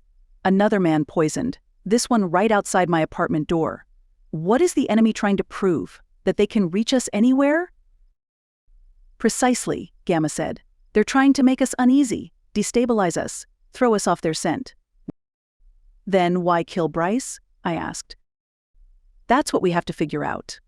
I doubt it was a case of mistaken identity. He was very clearly followed onto the premises. Whoever did this has been watching for a while, Gamma said. Watching and waiting to take their chance. I checked the coast was clear before opening the car door. Charlotte, Gamma said. I glanced back at her. Do be careful, will you? Chapter 12. The following morning, I gave Sunlight oodles of attention so that he wouldn't fuss at me for leaving him alone again. He purred and rubbed his kitty face against the side of mine while I drank coffee that I'd tested for poison with a kick Gamma had given me a few months ago. It always paid to have one in the house when you had mortal enemies across the globe. "I'm not going to be too long," I said, "and I'm not going to stay the night, but I have to work away from home today, Sunlight." I received an indignant meow in response. "I understand," I said, "but it is what it is. There are lives to be saved, and if I didn't handle this, Grant and the rest of the NSIB would sweep in and neutralize the threat before taking us away. Away from gossip and the people we had grown to love."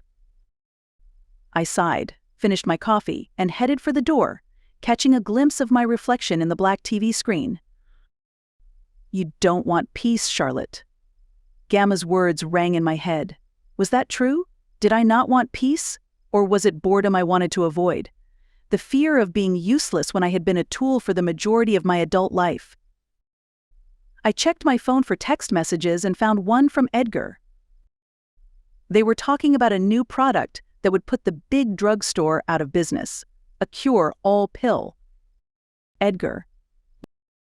I raised my eyebrows, so he'd finally spilled some details. I tapped my throat. "Come in, Big G," I said. "Are you reading me?" Loud and clear. Bowed is no. Our second victim claims that Pretty Bird and Vic One were bringing a new cure-all pill to market, or so they believed. My assumption is that's what Scammer was talking to Vic One about earlier in the week. Copy. I left it at that. Whether the pill worked or not wasn't the issue here. It was that someone might have believed that they were a problem, or Screenton had grown opportunistic and wanted to get rid of his business partner. But that didn't fit with the narrative that this was a foreign spy threat. And the method of the delivery of the poison pointed toward it being a professional job. Someone from the drugstore? From a big pharmaceutical company? If that was the case, then this miracle pill might have been an actual cure for something. I didn't buy it. Whenever Dale Screenton was involved, there was always a catch. I left Sunlight with food, water, and a cat tree to scratch, then headed out of the building and into the Mini Cooper. I'd left it here last night, opting to ride in the back of the ambulance instead, with the lie that I was Edgar's sister. The Gossip Inn was as lovely as always, the gates thrown wide open, the rendezvous tree out front, the bench beneath it littered with leaves and oranges and golds. I parked on the gravel driveway and hopped out, keen to have an in-person conversation with Gamma and with April, who clearly had a lot of stake in whatever was going on at the inn. Shouts from the front yard drew my gaze. Two people stared at each other, standing on the neatly trimmed lawn. April and her father, Colby. "You can't tell me what to do." April screeched, pointing at him. "I'm grown now, Daddy. You can't tell me where I can go and who I can talk to."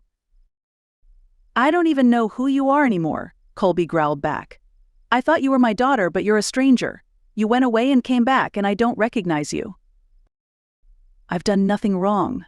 I help you with the ranch, and "You're not allowed to leave the inn's grounds," Colby said, drawing his hand through the air.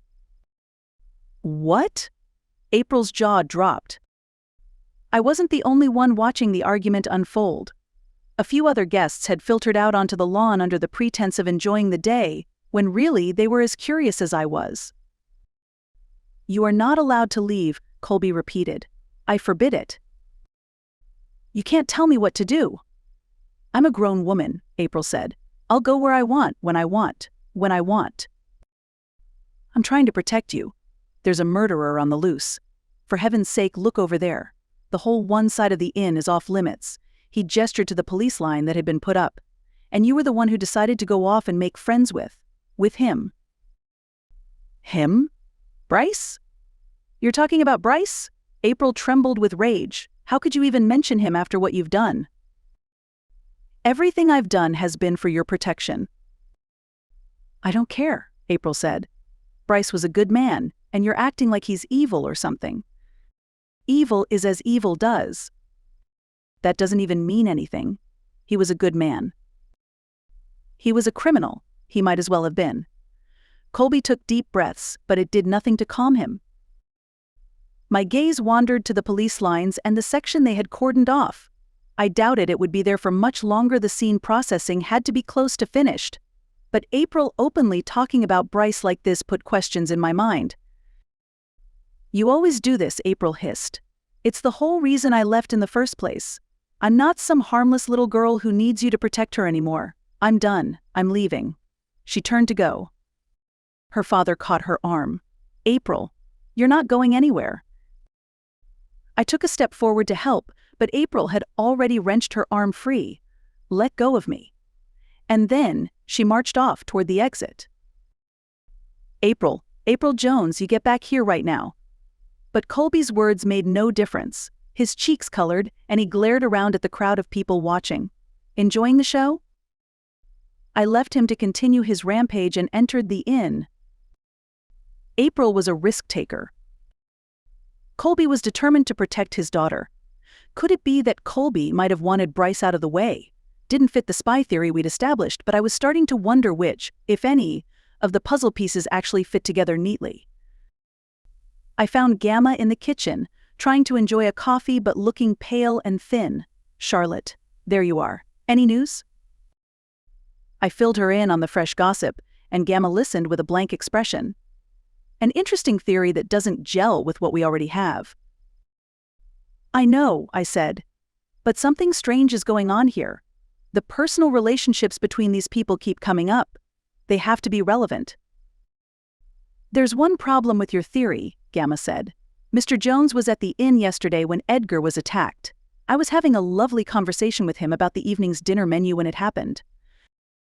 "And April?" "I'm uncertain where she was," Gamma said. "But I doubt she was in the inn. Mr. Jones kept glancing around like he was worried about what might happen to her. His eye was twitching." I nodded. So April could have been the one who attacked Edgar. It wasn't quite right, but I had to talk to her and see if I could figure out the truth. Chapter 13. I tracked down my suspect to the salon in Ale Street and found her red-eyed, with her fingers on the table, ranting while the nail tech listened to her. "And he just doesn't get it," she said. "We had something special. Something that people don't understand. He was the guy for me, you know. The type of guy who stood up for what was right in the world. And he loved animals." I pretended to browse the laminate menu at the front counter while listening in on the conversation. I'd only ever gotten a pedicure once in my life, and it hadn't ended well. I tended to kick when I got ticklish, an involuntary reflex, and I'd nearly dislocated the woman's jaw. Not a fun day. "So, you must be really sad that he's not around anymore," Honey the nail technician said, while she filed and shaped April's nails.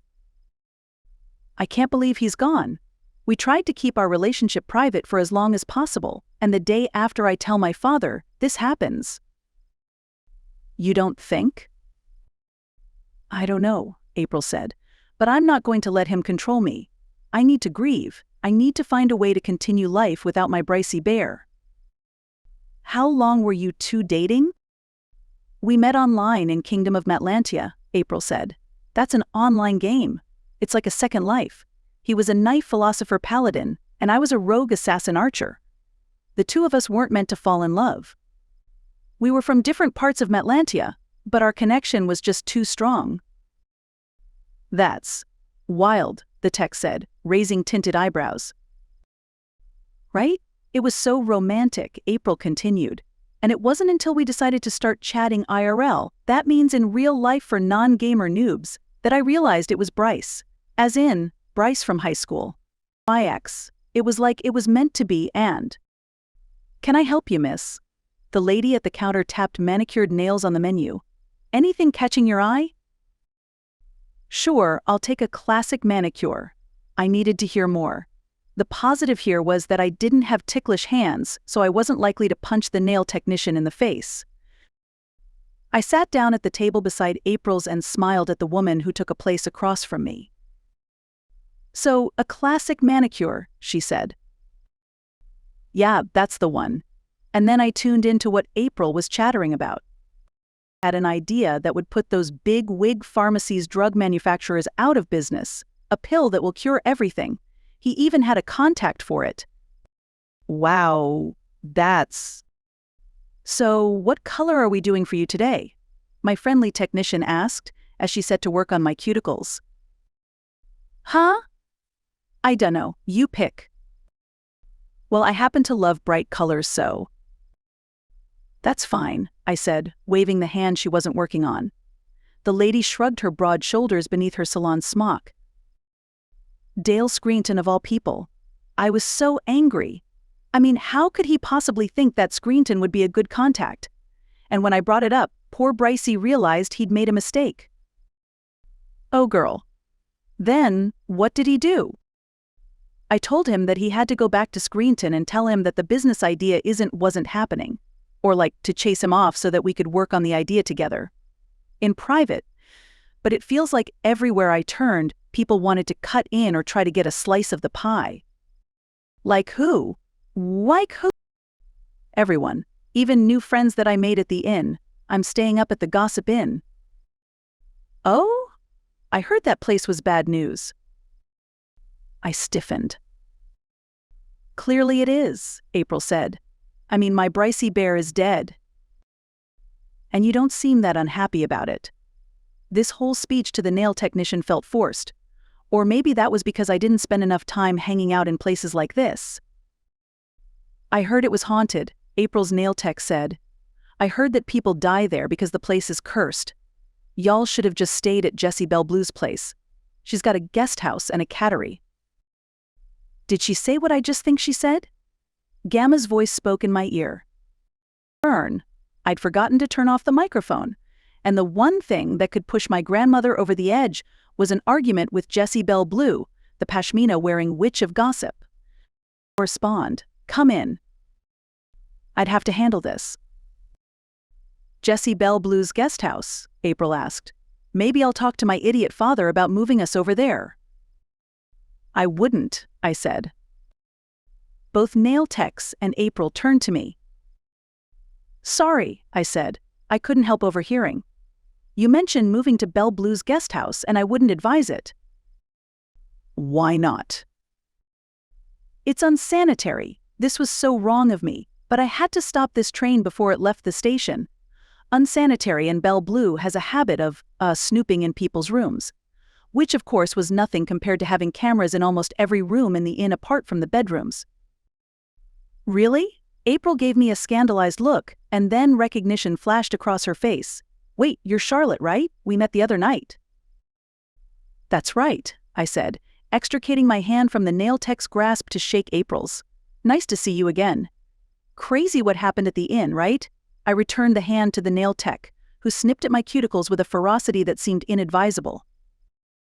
Crazy? That was my boyfriend. I'm so sorry, I said. That's terrible. How are you holding up? Fine, I guess April replied. It's just difficult because I miss him, and now I have to deal with my father being mean and impossible. I gave a sympathetic nod. That sounds tough. I hope they catch whoever did this. I heard they think it's someone staying at the inn. April swallowed audibly. Really? Yeah, that's what I heard, but who knows? I just wish I hadn't been wearing my earphones that night, then I might have heard something. I did hear something, April said. No way.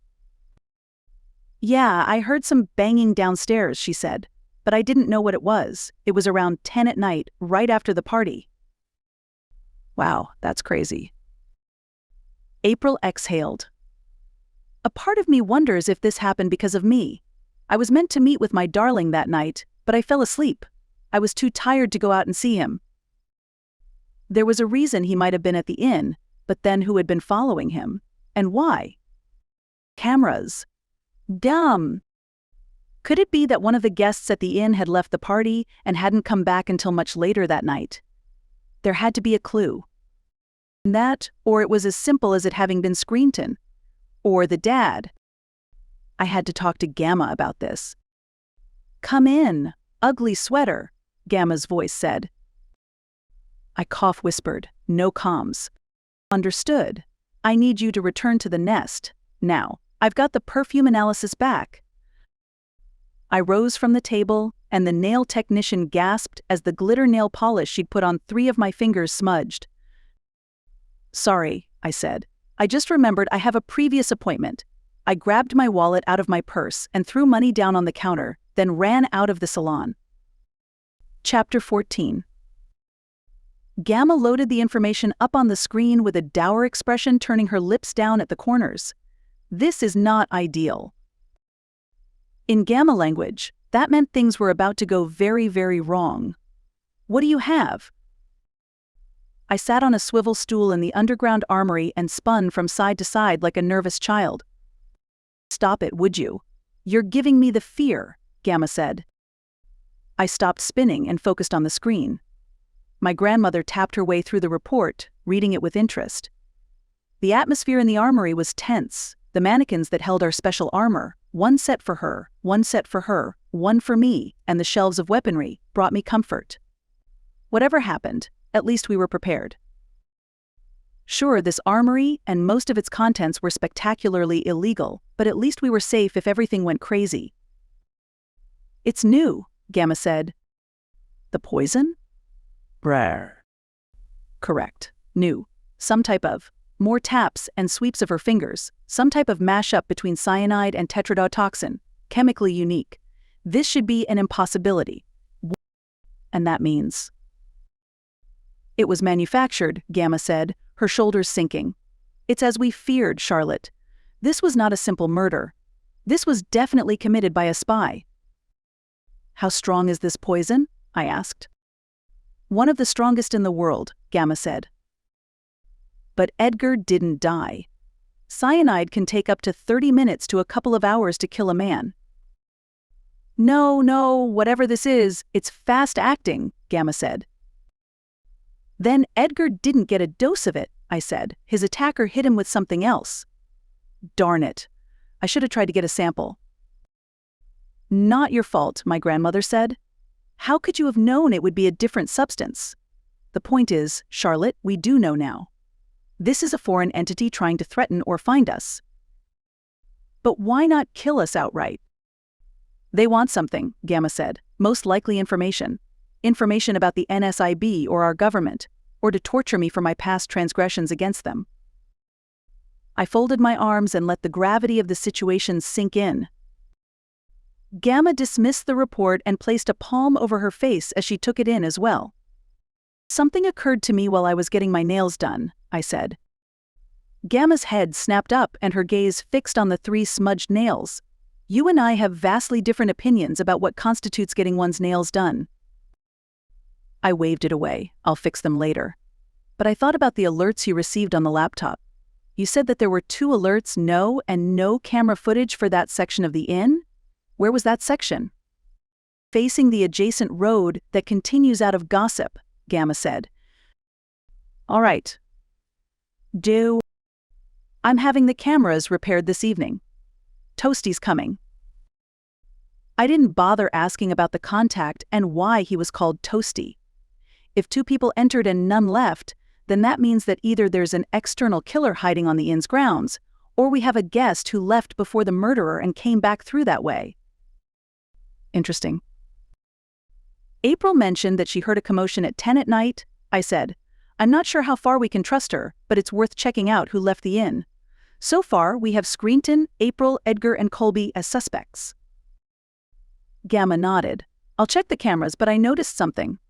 There was a section of time where the cameras blacked out, likely just as the murderer tampered with my system. This was just before the single camera went out. Wait, so there was a full blackout and you didn't know? 0 alerts, Gamma said. 0. This was bad. This was seriously bad. What time did the blackout happen? I asked. Half an hour before midnight, and the 2 perimeter alerts went off. The blackout lasted for about 3 minutes. That's a long time. That's enough time for a guest to return. Gamma nodded, pulling up the footage she had of the front of the inn. She scrolled toward 10 p.m. and... There, I said, pointing.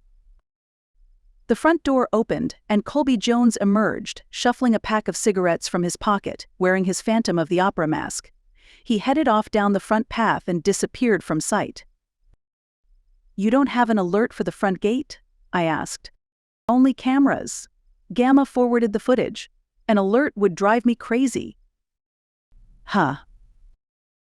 10 minutes later, Edgar emerged from the inn, on his phone and shaking his head at something. He walked down the steps and started talking as he walked toward the exit. He disappeared as well. 2 suspects out, I said. But did they come back? Gamma and I spent the next half an hour trawling through the footage, looking for any evidence that the 2 men might have returned. There was none, but the blackout of 3 minutes put question marks in my mind. It could be that both men had returned during that 3-minute blackout period, or it could be that one of them had, and the other had been the murderer. It seemed increasingly like April was innocent, even if her behavior was suspicious. But what about Screenton? I'm going to talk to Mr. Jones and ascertain an alibi, and then I'll go see Screenton, I said. I'll have to talk to Edgar again as well. Poisoned or not, I need more evidence that proves these people were near the crime scene. Yes, I'll do what I can to narrow down who might have created this poison. There will be a trail, Gamma said, and I rather enjoy following trails. I was glad that she had those resources, but I wanted to do the boots-on-the-ground work and find who'd caused this problem. It was obvious that this was an enemy spy, but the clues weren't adding up. The claims about big pharmaceutical companies, the miracle pill, Screenton, and the love triangle between Edgar, April, and Bryce. Why even bother if you were a spy with a target? Even a foreign entity set on extracting information from Gamma would capture her and torture her rather than killing a random man first. Georgina, I said. She looked up from her holographic notes. What is it? I'm going to need to use it. Absolutely not. It warrants it, Georgina, I said. It's necessary. I didn't care that it was cheating. These are desperate times. My grandmother pressed her lips together. It's too forceful. We're the good guys. Sometimes you gotta fight fire with fire, I said. I assume you haven't forgotten what happened the last time we used it. I squared my shoulders. I want it, Georgina. My grandmother clicked her tongue. Such a bossy child, she said, then rose from her seat and walked to the silver rectangular podium that held her most prized equipment. I only have 1 dose. You'll have to use it wisely. I've got a target in mind. My grandmother swiped a finger over a depression on the side of the podium, and the top lifted with a pneumatic hiss, exposing the vial of blue liquid within. Chapter 15. There was nothing quite like carrying $500,000 worth of high-tech spy equipment in your pocket. My palms were slick with sweat as I made my way up to the 2nd floor of the inn, careful where I stepped. If this vial fell out of my pocket and shattered, that would be a lot of money down the drain, or down the carpet. I reached the 2nd floor of the inn and walked up to Mr. Jones' room. He was in the mint room, which had a supremely peaceful vibe and was one of my favorites. I knocked on the door and waited, slipping my hand into my pocket to retrieve the syringe. At the sounds of the approaching footsteps, a sense of cold calmness swept over me. A readiness that I associated with my time abroad in dangerous situations. 3, 2, 1. I released the breath. The door opened, and Mr. Jones frowned at me from inside. Oh, hello, Charlotte. I didn't expect to see you here. Mr. Jones, I said, how are you today? I glanced back down the hall. It was clear, but this would be easier if I could get an invitation into his room. Well, this isn't the best time, he said. Darn. Do you mind if we talk for a second? In private? I met with your daughter today, and she. My daughter and I can discuss our issues without an audience or interference, he said. I smiled at him. Mr. Jones, isn't it a little late for that now? Huh? There's someone behind you, I said, flicking my eyes into the room. Jones frowned and looked back over his shoulder, and I took that moment to step toward him, bring the syringe up and stick it in his neck. I injected the contents rapidly, and he let out a yelp. Quickly, I swept his foot out from underneath him and sent him onto the floor, then entered the room and kicked the door shut. Jones opened his mouth to scream, but I withdrew my gun and pointed it at him. Quiet. It was you. Jones hissed. It was you who. Whatever you think you know, you're wrong, I said. And you're going to talk when I tell you to, do you understand? Jones nodded, his lips firmly closed. I've injected you with a high-quality truth serum. It will take a minute to take effect. When it does, you will tell me the answers I want to know, I said. And when the serum wears off in a half an hour, you will have no recollection of this conversation. Nod if you understand. He nodded. As for why I'm doing this, I speared him with a gaze. Because I want to make sure justice is served. Get up and sit in that armchair. There were 2 armchairs and a chaise lounge in the Mint room.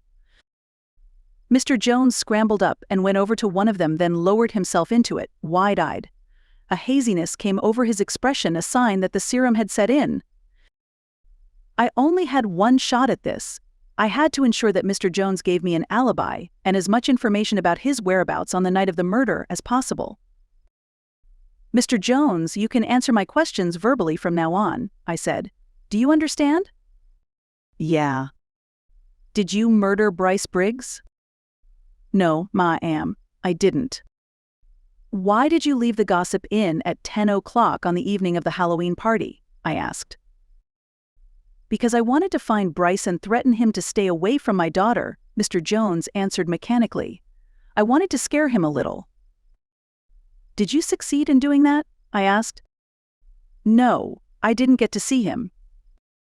Why is that? Because when I arrived at his home in the trailer park, he was in the middle of a physical fight with another man, Mr. Jones said. He was hollering and carrying on while he punched the guy in the stomach. Who was he fighting with? I asked. It was Dale Screenton. What did you do when you saw them fighting? I asked. Did you intervene? No, ma'am, I didn't intervene. I left them to it. Figured I'd come back later, so I went to the Hungry Steer instead and had me a good dinner and a couple of beers. Then I came back to the inn. You walked home? I asked. Yes, ma'am. And what time did you arrive back at the inn? Must have been just past midnight, he said. Which entrance did you use? I asked. A hazy frown creased his brow. The only entrance there is, the one at the front. Did you see anything suspicious on your way home? No, ma'am. No men or people in the darkness? I asked. No, ma'am. It was a long walk, and I was drunk. I took a breath, studying him with interest. He wasn't the murderer. That was one suspect eliminated. What I would give to have vials upon vials of this truth serum. But Gamma only ever had one at a time, and they took ages to replace, mostly because she got them as a favor from a good friend, and if she asked for too many, the source would get spooked. Your daughter, April, I said. Do you know where she was on the night of Bryce's murder? She told me she was asleep, he replied. Do you think she's lying? Yes, I think she was awake because I saw the light on under her door. This was what was called hearsay, but it helped me regardless. Her light had been on, and he wasn't the murderer. So she'd been awake at the time, and she was meant to meet up with Bryce. But she couldn't have been the person to leave the inn's grounds and come in again, triggering the alert. What do you know about Edgar Pohl? I asked. He's a nice enough boy. He's a poet. We met him when we moved to the Gossip Inn.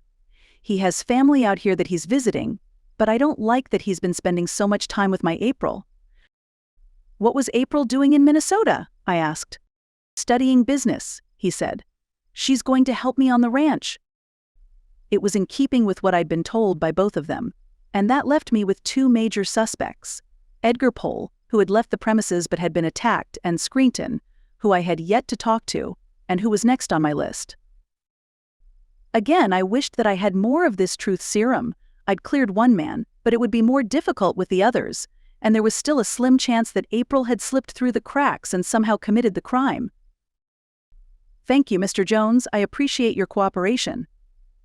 The next little while, you will stay in this chair, do you understand? Stay in the chair until the effects wear off, and at that point he'd have no memory of the interrogation. Yes, ma'am. I tucked my weapon away, collected the discarded syringe, and exited the room. Chapter 16. Dale Screenton worked at the antique store on Billet Street. The building was sandwiched between a butchery and a florist's, both establishments that were well respected in gossip. The antique store, however, had a crack in the front window, and the displays within were covered in a fine layer of dust. That was mostly because the owner, Mirabelle, had failing eyesight and allowed her daughter to run everything for her. I entered the dimly lit interior and blocked a sneeze with my finger. Dale stood behind the counter, fiddling on his phone. He didn't so much as glance up when the bell over the door tinkled. Suited me just fine. I preferred to observe before I questioned, so I moved between the antiques, admiring tables and old lamps, and chairs that looked as if they hadn't seen the light of day since the turn of the century. There were price tags that made the eyes water. I was pretty sure Gamma would have a field day here. I lifted my finger to tap my throat, but stopped when the bell over the door tinkled and Aaron Good entered the store. Darn. Just what I didn't need. I slinked between the furnishings and displays, reaching the back of the store so I could watch what ensued. Was Aaron here to shop? Didn't seem like he was the type of guy who enjoyed a good antique, whether teapot or end table. But then, never judge a book by its cover, right? The most likely answer to my question, though, was that Aaron had come to talk to a suspect. He had to be on to Screenton. Good was a good cop, the kind who did his homework and followed the rules, and that was exactly why things would never have worked between us. He wanted peace. I wanted the opposite of that. Is that really what you want? You're happy that everyone is in danger? I turned the corner, shaking my head at myself, and ran straight into Good. His arms came up, and he caught me before I could topple. Whoa, there. Easy. Good stopped dead. Smith? What are you doing? Realization dawned. Seriously? That should be your catchphrase, I murmured. Seriously? I couldn't help teasing him. Shut up. You shut up, I whispered. I was here first. I'm here on police business. Yeah, well, I'm here on. He waited for me to explain. I cleared my throat gently. Antique business. Antique business. You're here on antique business, he said. You expect me to buy that?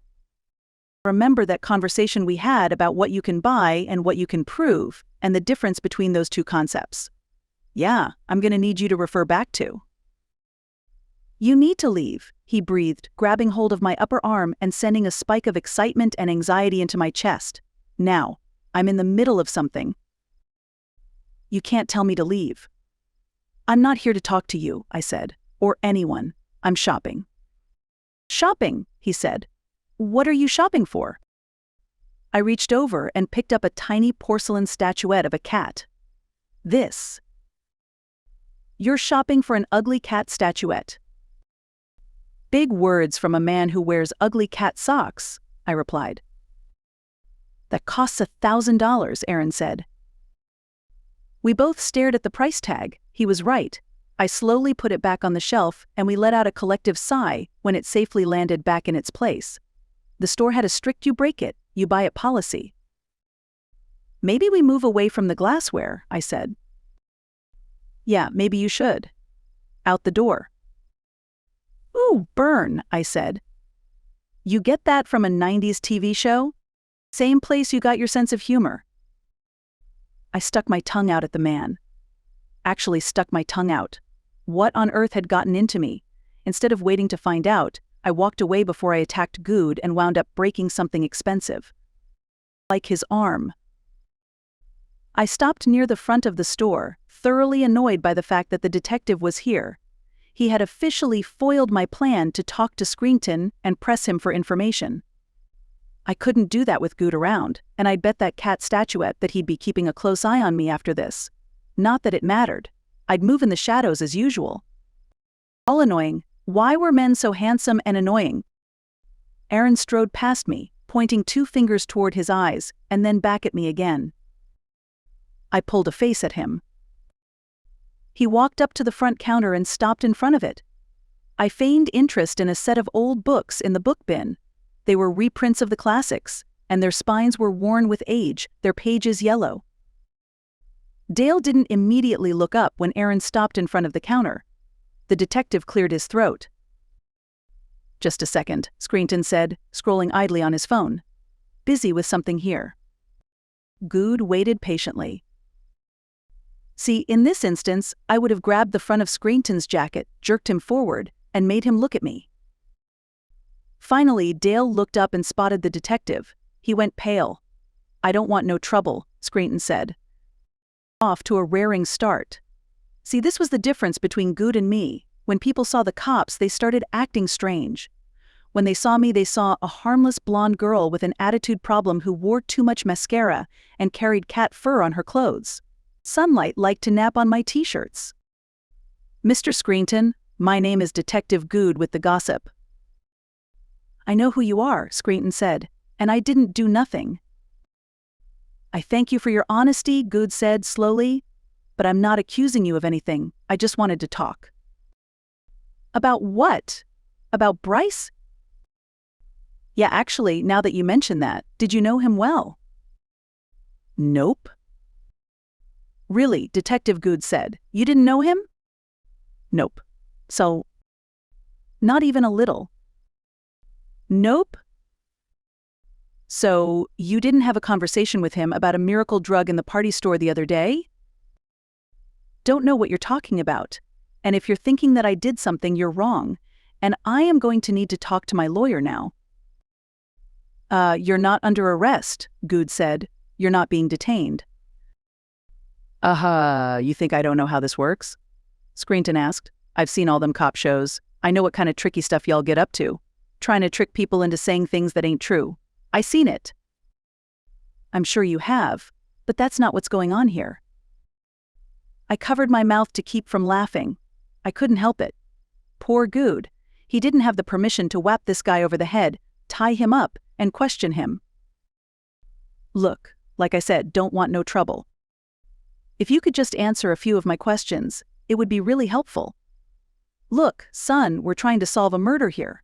Good was taking the fatherly route. A bold move since Screenton had more gray hair than he did. "I'm good."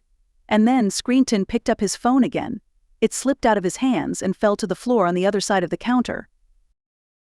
Aaron bent to grab it for him, and in that moment, Dale took his shot. He vaulted over the counter and made a run for it. Good straightened with the phone in hand. "What the? Son? Really? Look, son?" Good gave me a look of peak frustration before sprinting out of the door after his suspect. Chapter 17. I jogged out of the antique store and into the street, following the trail of destruction that Screenton had left in his wake. Things knocked over, including people who were gathering themselves and muttering. I caught a glimpse of Aaron darting around the corner and chased after him. After moving out of the gossip inn, I'd managed to get my exercise regimen under control, and I paced myself as I ran around the corner, taking steady breaths. It helped that I wasn't eating 5 cupcakes a day anymore. Good was gaining on his target, vaulting over trash cans and benches, yelling at him to stop. I followed them through the streets all the way in to Main Street, where the town council members were out decorating for Thanksgiving. Debbie and Jane, 2 members of Gamma's Grapevine who were always at verbal war with each other, stood in the middle of the street, unaware of their approaching doom. They held festive bunting and appeared to be arguing over who was going to hang it. Debbie tugged left, Jane tugged right, and Screenton ran right through the middle. The bunting snapped tight, and Screenton let out a scream as he tipped over forward and collided with the street. Aaron was on him in a second, lifting him from the ground and lecturing him about having run off. I arrived just in time to overhear Good telling Jane and Debbie that he didn't need them to tie up the suspect in bunting. "Are you sure?" Jane asked, her blue eyeshadow catching the light. She lifted her bunting with eagerness. "Because Paul taught me how to tie one of those fisherman's knots. And I can hogtie a man, if necessary," Debbie added. Debbie. "Where on earth did you learn that?" "You know I grew up on a ranch," Debbie replied haughtily. "My daddy taught me how to hogtie before I could walk." That doesn't sound like the truth. That's just, oh, Charlotte, how are you, dear? I haven't seen you in weeks. Still fixing everybody's problems, Jane asked. I smiled at her. I try. Well, pity you weren't here a couple of minutes ago when this idiot decided to run right through the Thanksgiving decorations, Debbie said. Darn near gave me a heart attack. We all know it'll take more than that to take her down. Jane winked. Aaron and Screenton were off to one side, both red-faced, Screenton bleeding from a nasty cut on his chin. The detective looked as if he was in the middle of a lecture, but Dale wasn't running anymore. If only I could get in close and find out what they were talking about. Absolute lunatic, if you ask me, Debbie said. Always knew that boy was up to no good. Jane murmured her agreement. You know, Charlotte, he's always coming up with one harebrained scheme or the other. This week it's a miracle pill. The week before that it was some pesticide that's non-toxic. He's a snake oil salesman, except he's not very good at it. Another noise from Jane in the affirmative. It was a long shot, but these two were part of the grapevine. They might know something. Any idea where he might have been on Halloween? Ooh, like that movie with the guy in the mask? Jane asked. No, Debbie said, the more practical one between the two of them. I think she wants to know if he was near the inn. That's where Bryce Briggs died. Jane paled, her fingers moving to her lips. She'd colored the nails a similar shade to her eyelids. Electric blue. That's horrifying. I heard he was causing trouble at Billy's bar, Debbie said. They party late into the night there, the degenerates. I'd have to make a couple of calls and see if that was true, or what time he left if he was there. It was entirely possible that Screenton was the murderer. That, or I was missing something. I watched as Aaron sat Dale down on the sidewalk, and a police car and an ambulance pulled up. I wasn't sure if Good was onto something with Screenton or if this was his last resort, but I was no closer to figuring out who had committed the crime, and it frustrated me. Chapter 18. The following morning. Sunlight curled against me on the sofa while I worked on my laptop, going over case files for the second case I'd been working on recently. It had taken a back seat after everything that had happened at the Gossip Inn, but it was my hope that working on it would help clear my head. I'd struggled to sleep last night, and the minute I'd dropped off, nightmares had attacked. Images of the Gossip Inn, derelict, the windows broken, the doors standing open, and the interior rotting and covered in a layer of dust. I wasn't one of those dream guru people, but the implication was pretty obvious. Figure it out or lose everything. I stroked Sunlight absently, and my ginger kitty purred and squished his little face with his paws, curling in on himself. You're very distracting when you're this cute. Come in, ugly sweater. My grandmother's voice snapped through the earbud. I tapped the microphone on my throat. This is Ugly Sweater. What do you need, Big G? Is all well at the nest? That's an interesting question, Gamma said. Law enforcement is here. I suggest you make your way over with haste. Big G, out. Copy. I sighed and set my laptop aside. I have to go, Sunlight. Sunlight meowed at me. He was a very attached cat, possibly because he was used to having more than one cat around. It might be time to get him a friend. I'll be back as soon as I can. I'll ask Mrs. Schickster to check in on you. All right. Another meow. I bent and kissed his furry face, then made my preparations to leave. Pistol in place, the house firmly locked up, tripwire in the bedroom door closed. I wasn't super concerned that Sunlight would set off the tripwire. He was a smart cat, but it was better to be safe than sorry. Besides, there was always the chance that Mrs. Schickster was in a nosy mood and decided to snoop in my bedroom. I locked the bedroom door and headed out. The town was quiet because it was a Sunday, and the streets were perfectly decorated for Thanksgiving. Debbie and Jane had done a great job. I parked outside the Gossip Inn beside 2 squad cars. I emerged from the Mini in time to witness Detective Good exiting the inn, accompanying Mr. Jones, who was in cuffs. My jaw dropped, but I corrected my expression right away. Was he out of his mind? He'd arrested Mr. Jones? The father? Sure, Good didn't have access to truth serum to prove whether Jones was innocent or not, but he was innocent, meaning there couldn't be that much evidence to prove he was the one who'd done it. Good fed the suspect into the back of one of the cars, then stopped to talk to the officers who'd accompanied him. I'd seen enough cops in action to know they enjoyed standing around talking about what had happened after the fact. I strode over to Good and tapped him on the shoulder. He turned, and his triumphant smile turned into a scowl. "Smith." "Good." "What do you want?" "I need to talk to you for a second," I said. "Over there." I pointed to the inn's porch with its porch swing and cute potted plants hanging from the eaves. Good considered me, but finally he nodded. I stood beside the porch swing rather than sitting down, ensuring that we were far enough away from the other officers that we were out of earshot. "It wasn't him," I said. "Don't start with me," Good growled. "Sue me," but that growl was attractive. "I'm not trying to start anything. I'm being honest with you. I know it wasn't him." "Doesn't matter what you know, right? It matters what you can prove." "That was the gist of it, I believe," Good said. I took a deep breath and released it slowly, praying for patience. You cannot possibly have evidence proving that Mr. Jones was the one who did this. Jones doesn't have a solid alibi for the night of the murder. He admitted that he wanted to teach the victim a lesson. The camera footage Georgina provided showed him leaving, and Mr. Jones worked on a ranch. Georgina wouldn't have given him the information about her alerts because that would expose the type of technology she was working with, and how much of it she had. Good lifted a hand. "Smith, he used cyanide traps to deal with coyotes. The poison that killed the victim was cyanide." Darn it all. How was it that all the clues had fallen into place, but they were all wrong? And now an innocent man was going to prison because I couldn't prove who'd done it. Not only that, Good continued, but he was a loose cannon. He attacked anyone who got close to his daughter.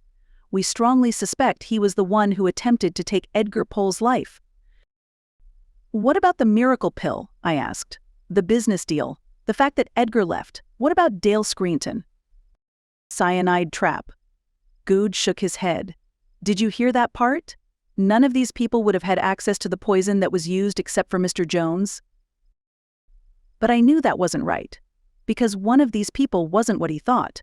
One of them was a foreign operative, and Mr. Jones' arrest had played right into their hands. Unless you're wrong. "What's the matter, Smith? Are you angry that I solved the case? That things will go back to normal? You won't have a reason to cause trouble?" "That's... Look," he said, "it's over. You can relax, if that's possible." And then Good strode back toward the squad cars without a backward glance. He was wrong. This was far from over. Chapter 19. I'd added not letting Mr. Jones serve time for a crime he didn't commit to the list of reasons why I had to find the evil spy who had killed Bryce. To prove that Mr. Jones was innocent, I'd need physical evidence and perhaps a confession from the real murderer. No easy task. But I had two avenues of investigation. Dale Screenton, who hadn't provided an alibi, refused to talk and ran when confronted. And Edgar Pohl, who had left the inn grounds and may or may not have been poisoned. Could it have been an act? If so, Mr. Pohl deserved an award. I didn't want Gamma to stress about this, but it was too late for that. She'd spent all morning in the armory after the arrest, even though it was a Sunday, trying to figure this out on her own. Any request to help or for her to relax was met with a blank stare. Gamma was in full spy mode. "Georgina," I said, standing just inside the door to the armory. "What is that?" My grandmother ignored me, tapping away on her touchscreen. Gamma. The name snapped her to the present. "How many times have I told you, Charlotte, you have to maintain?" "What is that?" I pointed to the packed suitcase beside her desk. "Well, what does it look like?" Gamma asked. "It looks like you're about to run," I said. "What about the cats? What about Lauren and her family?" "What do you think I'm working on?" Gamma gestured to the screen. I've had my contacts issue them with passports and an escape package that will be delivered to them the minute I leave. The cats. Gamma hung her head, looking defeated for the first time in her life. What is it? The cats will go to Jessie Belle Blue. No. Coco and Snowy will come with me, but the rest will have to go to Belle Blue. You can't do that, Georgina. She slapped her hand down on the table. I'll do what I have to do. The wrong man has been arrested. I don't have any more truth serum, and if they've found me, they'll find me again. This could be someone working alone. It might not be what you think. You can't jump to conclusions. If I want to protect those closest to me, I have to do exactly that. Georgina turned her attention back to the screens. Now I have to get back to work. There isn't much time left before they make their next move. They're free to act as they wish now that the police have made an arrest and there's less attention on the inn, if we can't find and interrogate the spy within the next 24 hours. A day? Or a day. A day and we leave. All of us. You included. I've already prepared your package, Charlotte. But ... die. My grandmother frowned at me. Isn't this what you wanted?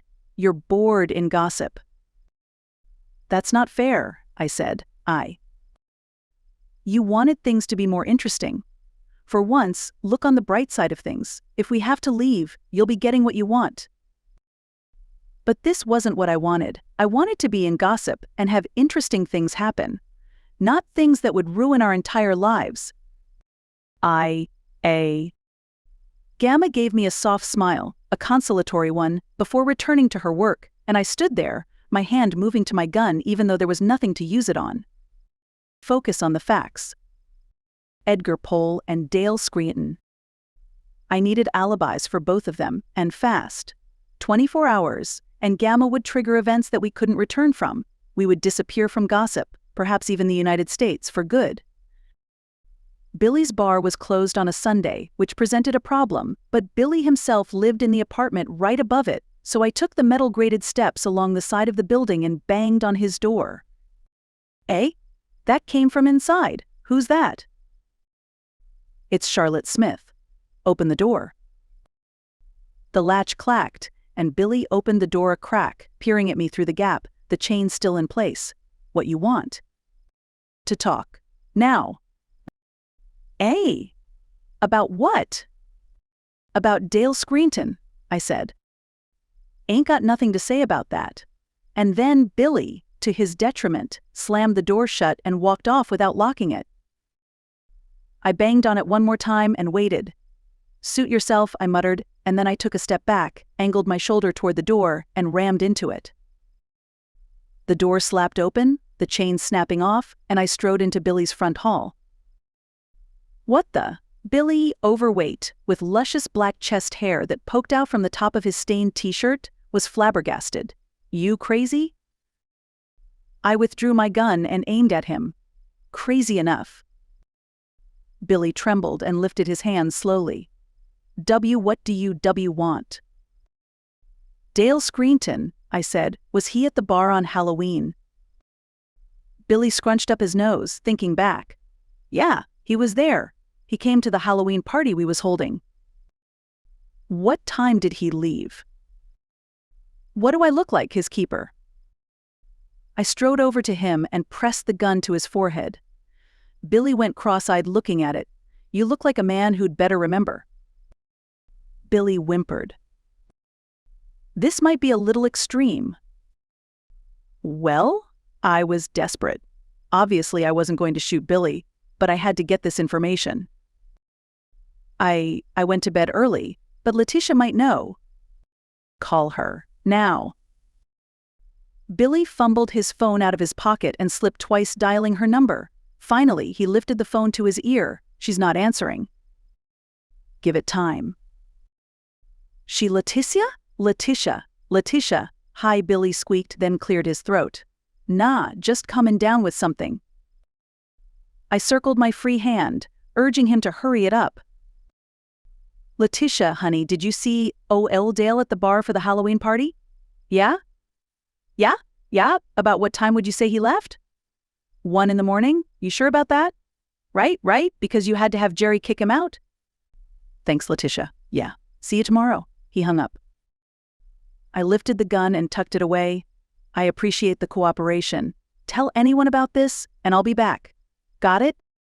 He nodded rapidly. I strode toward the exit. Hey, Billy called. I turned back and looked at him. What about my door? Right, I said. Get it repaired and send me the bill. I'll pay for it. Billy swallowed, nodding. And next time I ask you for something, just answer the first time, all right? And then I hurried down the steps toward the street. Dale was clear. That left 2 people. April, who had been in the inn at the time of the murder. Edgar, who was a victim. Chapter 20. The thunderstorm started on the drive back to the Gossip Inn. Water pelted down on the windshield, forcing me to take corners slowly. I still drove quicker than I should have. I was done playing by the rules, and I had less than a day to make sure nothing about our lives changed. Not the inn, the cats, the people, the town, or the lack of excitement. I'd been wrong to think that I needed more out of gossip. I had taken the good times for granted, and I wouldn't do that again. Come in, Big G, I'm en route to the nest. Yugj? Gamma's voice came in and cut out. Come in, Big G. Are you reading me? Static. My stomach flipped. Something had gone wrong. Why would our comms be scrambled? I hit the accelerator, skidding around the corner and nearly losing control. I entered the inn's grounds, my heart pounding, dark clouds rolling above the steepled roof and the spire that contained the attic. The lights were out, and the camera above the inn's front door wasn't on. I parked the Mini and leaped out, leaving the door open. Rain splattered down the back of my shirt, sending a shiver down my spine. The porch was empty, the swing still moving as if someone had been there moments before my arrival. I pressed my hands to the front doors and creaked them open. The foyer was silent, the chandelier unlit, the kitchen quiet. It was like I'd stepped into a nightmare. The urge to call out to Gamma or Lauren was intense. Instead, I reached up and tapped the microphone seated against my throat. The comms were scrambled, and if they cleared, I couldn't trust that the enemy wasn't listening in. Quietly, I moved to the grand staircase and started up it, keeping to the sides and moving over the squeaky steps. The enemy might have cut the power, but I had the advantage. I knew this inn and its secrets like the back of my hand. I shifted the gun from my left hand to my right and clicked off the safety. My first stop was April's room. The door was ajar. She wasn't inside. I descended the stairs carefully, moving to the first-floor rooms. The only guests at the inn at the moment were April, her father, who was in jail, and Edgar.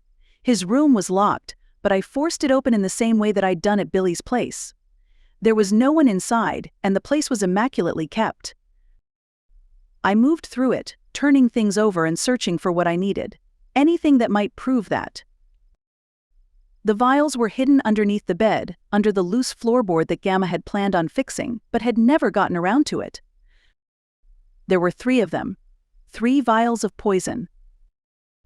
I grabbed a Kleenex from the bedside table and removed them from their hiding place with care, then pocketed them.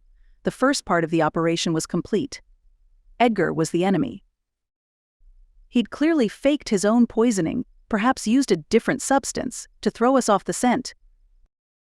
But why murder Bryce in the first place? And where was April?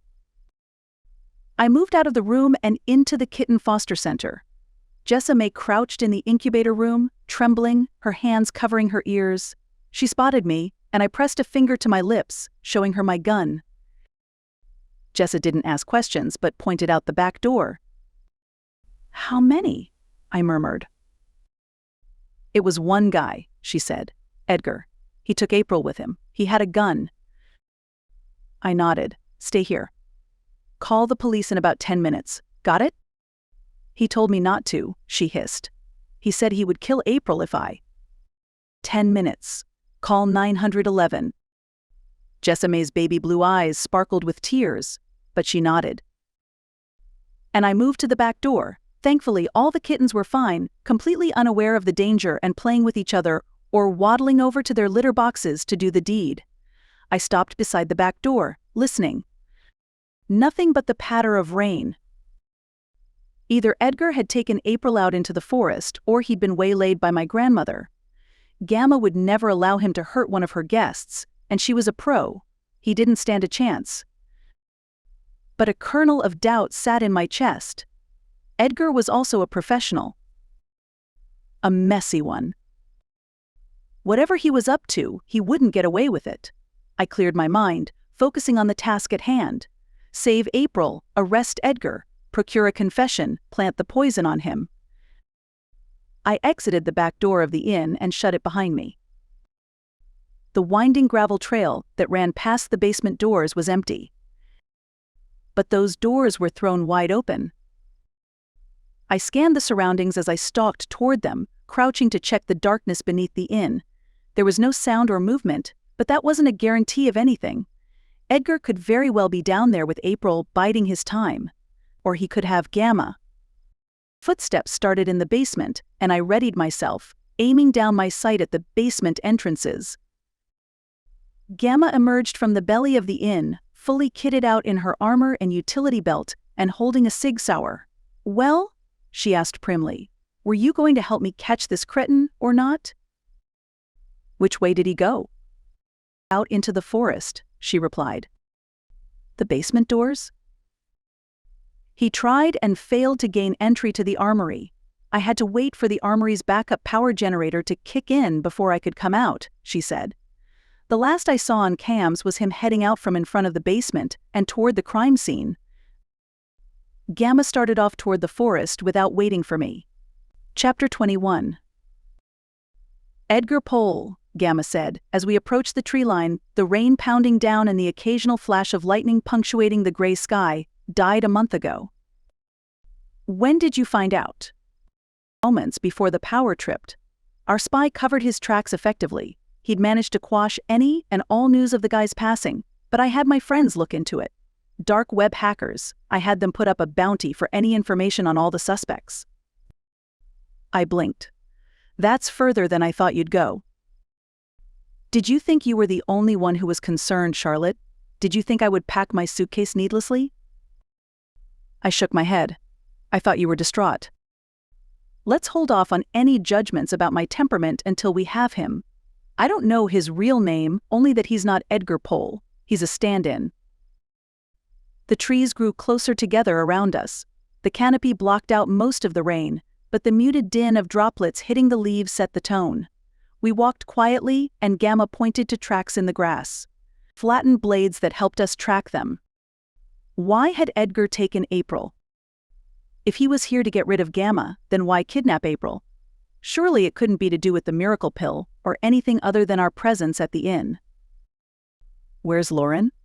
I murmured. "She'd already gone home after breakfast." I let out a breath of relief, but kept it as quiet as possible. A gentle whimpering came from nearby, followed by a man's low growl of irritation. Gamma and I separated, circling through the trees, keeping back and silent. The source of the noise came from a clearing ahead. I kept to the west, Gamma to the east, and we watched in silence.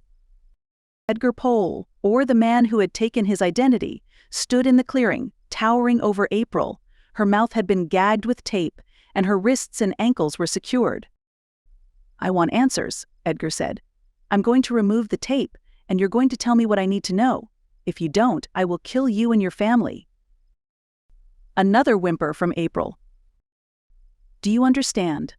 Gone was the soft-spoken poet, replaced by this eagle-eyed man with a sneer, his voice like drawn steel. April nodded hastily. Edgar bent and ripped the tape free.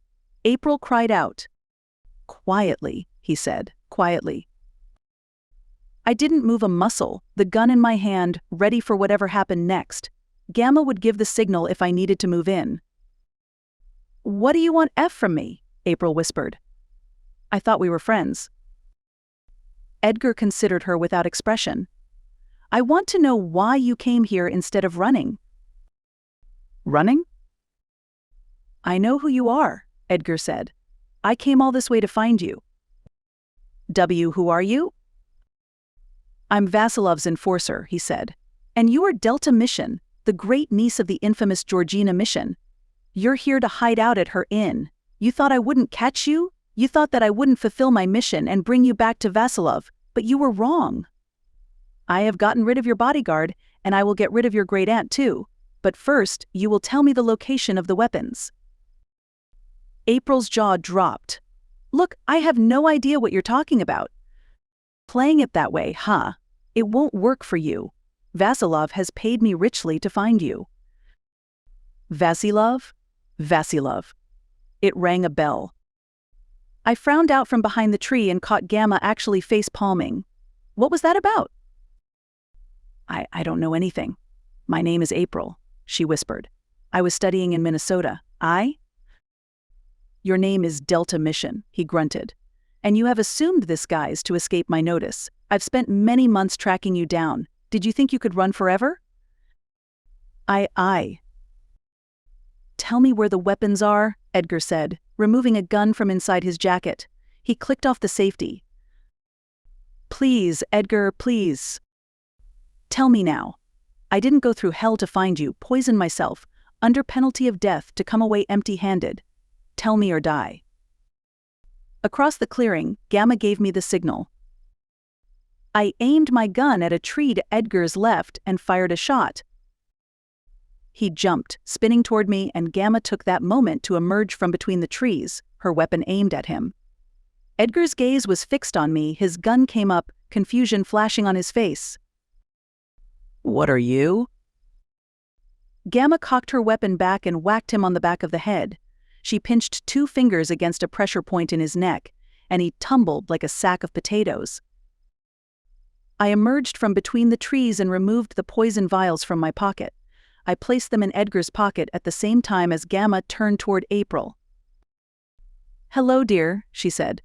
This man is crazy. We're not quite sure what he was thinking, but it's probably best that you tell the police that he's a madman. Madman, April said. Gamma reached into a pocket on her utility belt and produced a tiny syringe. Are you feeling all right? A little overwhelmed? Why, yes, she said. I've got something that will calm you down. Gamma gestured for me to cut April's bindings, which I did, and then rolled up her sleeve. This won't hurt even a little. It's just a shot of vitamin B12. And then she injected April in the upper arm. The doctor gave me one of these shots once to April cut off as her eyelashes fluttered and she passed out. Gamma removed the needle from her arm and placed it back in a receptacle on her utility belt. She removed a swab of cotton and cleaned the needle prick. What was that? She won't remember anything that happened in the last hour when she wakes up, Gamma said, clearing her throat. Right, Charlotte? I think you should do the honors. Of 911. I almost groaned, but then I met my grandmother's gaze. Delta Mission? Gamma licked her lips, glancing off to one side. Georgina? Meh? We'll talk about it another time. Call the police, Charlotte. The sooner this fool is in custody, the sooner we can get back to normal life at the inn. She poked Edgar in the back. The man had got the wrong woman. He'd mixed up April with this Delta Mission woman and wound up here. What were the chances? Regardless, the crime was solved. Now we just had to hope that this Vasilov guy didn't know where we were. I sighed as Gamma left for the inn and removed my phone from my pocket to make the call. Chapter 22. 1 week later. There are more of us, I said, and you didn't tell me. I'd given Gamma space over the past week to get her affairs in order. After the events in the forest, I'd figured it would be better for her to collect her thoughts and for me to lie low. Good was still annoyed with me. But then, when wasn't he annoyed with me? I was just lucky that Billy had kept his mouth shut and hadn't outed me for my unconventional method of information retrieval. And Special Agent in Charge Grant had needed time to hunt down Vasilov, capture him, and ensure that news of our whereabouts didn't make it out. Apparently, Edgar, his enforcer, hadn't reported back to him about being in gossip for fear that we would overhear his communications. Turned out being paranoid extended to our Russian spy counterparts. Good luck for us because our cover wasn't compromised. Edgar had managed to hack Gamma's cameras, scramble our comms, and cut the power, but he'd made a fatal mistake. Tracking down the wrong woman. The NSIB had taken him from Aaron Good before he'd had a chance to be fully questioned, and we had it on good authority that Edgar had gotten mixed up because this Delta woman had been in Minnesota and friends with April. Georgina? I tapped my fingernails on the side of my coffee cup impatiently. Gamma sat at the kitchen table and didn't say anything. She stirred her spoon through her tea, then clinked it on the side of the fine china cup. Delta is my great-niece. She is the daughter of my niece. My sister's child. You had a sister? I had an aunt? I was incredulous. We were estranged. I didn't see that it was relevant to bring up something that you would not have the benefit of experiencing. Okay. I would have liked to. Charlotte, Gamma said. I would never keep something from you maliciously, but it was better that you didn't know. With the line of work we're in, loose ends tend to get tied up, if you catch my meaning. I nodded. Sure. I was aware that Delta had joined the NSIB, but I didn't know that she was in danger. I'm sure that was intentional on Grant's part. He wouldn't want me to get involved. Not that we could if we tried. Who knows where the girl is at this point? Did she join after I left? It seems that way, yes, Gamma said. So I have a first cousin once removed, Gamma said, and my niece is. Well, the last I heard, she's living in the Bahamas with a billionaire husband. Sounds like I chose the wrong life path. Gamma laughed softly. Oh, Charlotte, I'm sorry I didn't tell you. I understand why you didn't. I'm just glad that this is over. They haven't found us. We can keep living in gossip. We don't have to relocate and run underground and... So you do want peace, after all. Gamma took a sip of tea from her cup and smiled at me over the rim. I guess you could say I'm getting used to this style of life. I'd had enough spycraft to last me a good couple of years at least. But the fact that someone had found us, even if it was by a freak accident, was scary enough as it was. I looked around the kitchen with its sparkling clean counters, its green walls, and the clock ticking above the kitchen door, and smiled at Cocoa Puff and Snowy lying just outside the doorway. Leaving this place would never be an option for me. I would do whatever it took to stay in gossip with my friends and family. Gamma, I said, we can't give it up. Charlotte? For once, she didn't correct me for using her pet name. Gossip. The inn. The cats. We can't give this up, I said. I won't. No matter what. Gamma's blue eyes lit up. She extended a hand across the table and took mine, her gaze focused. She squeezed my fingers. No matter what. This has been Black Forest Warrants, written by Rosie A. Point. Don't forget to like and subscribe for more cozy audiobooks.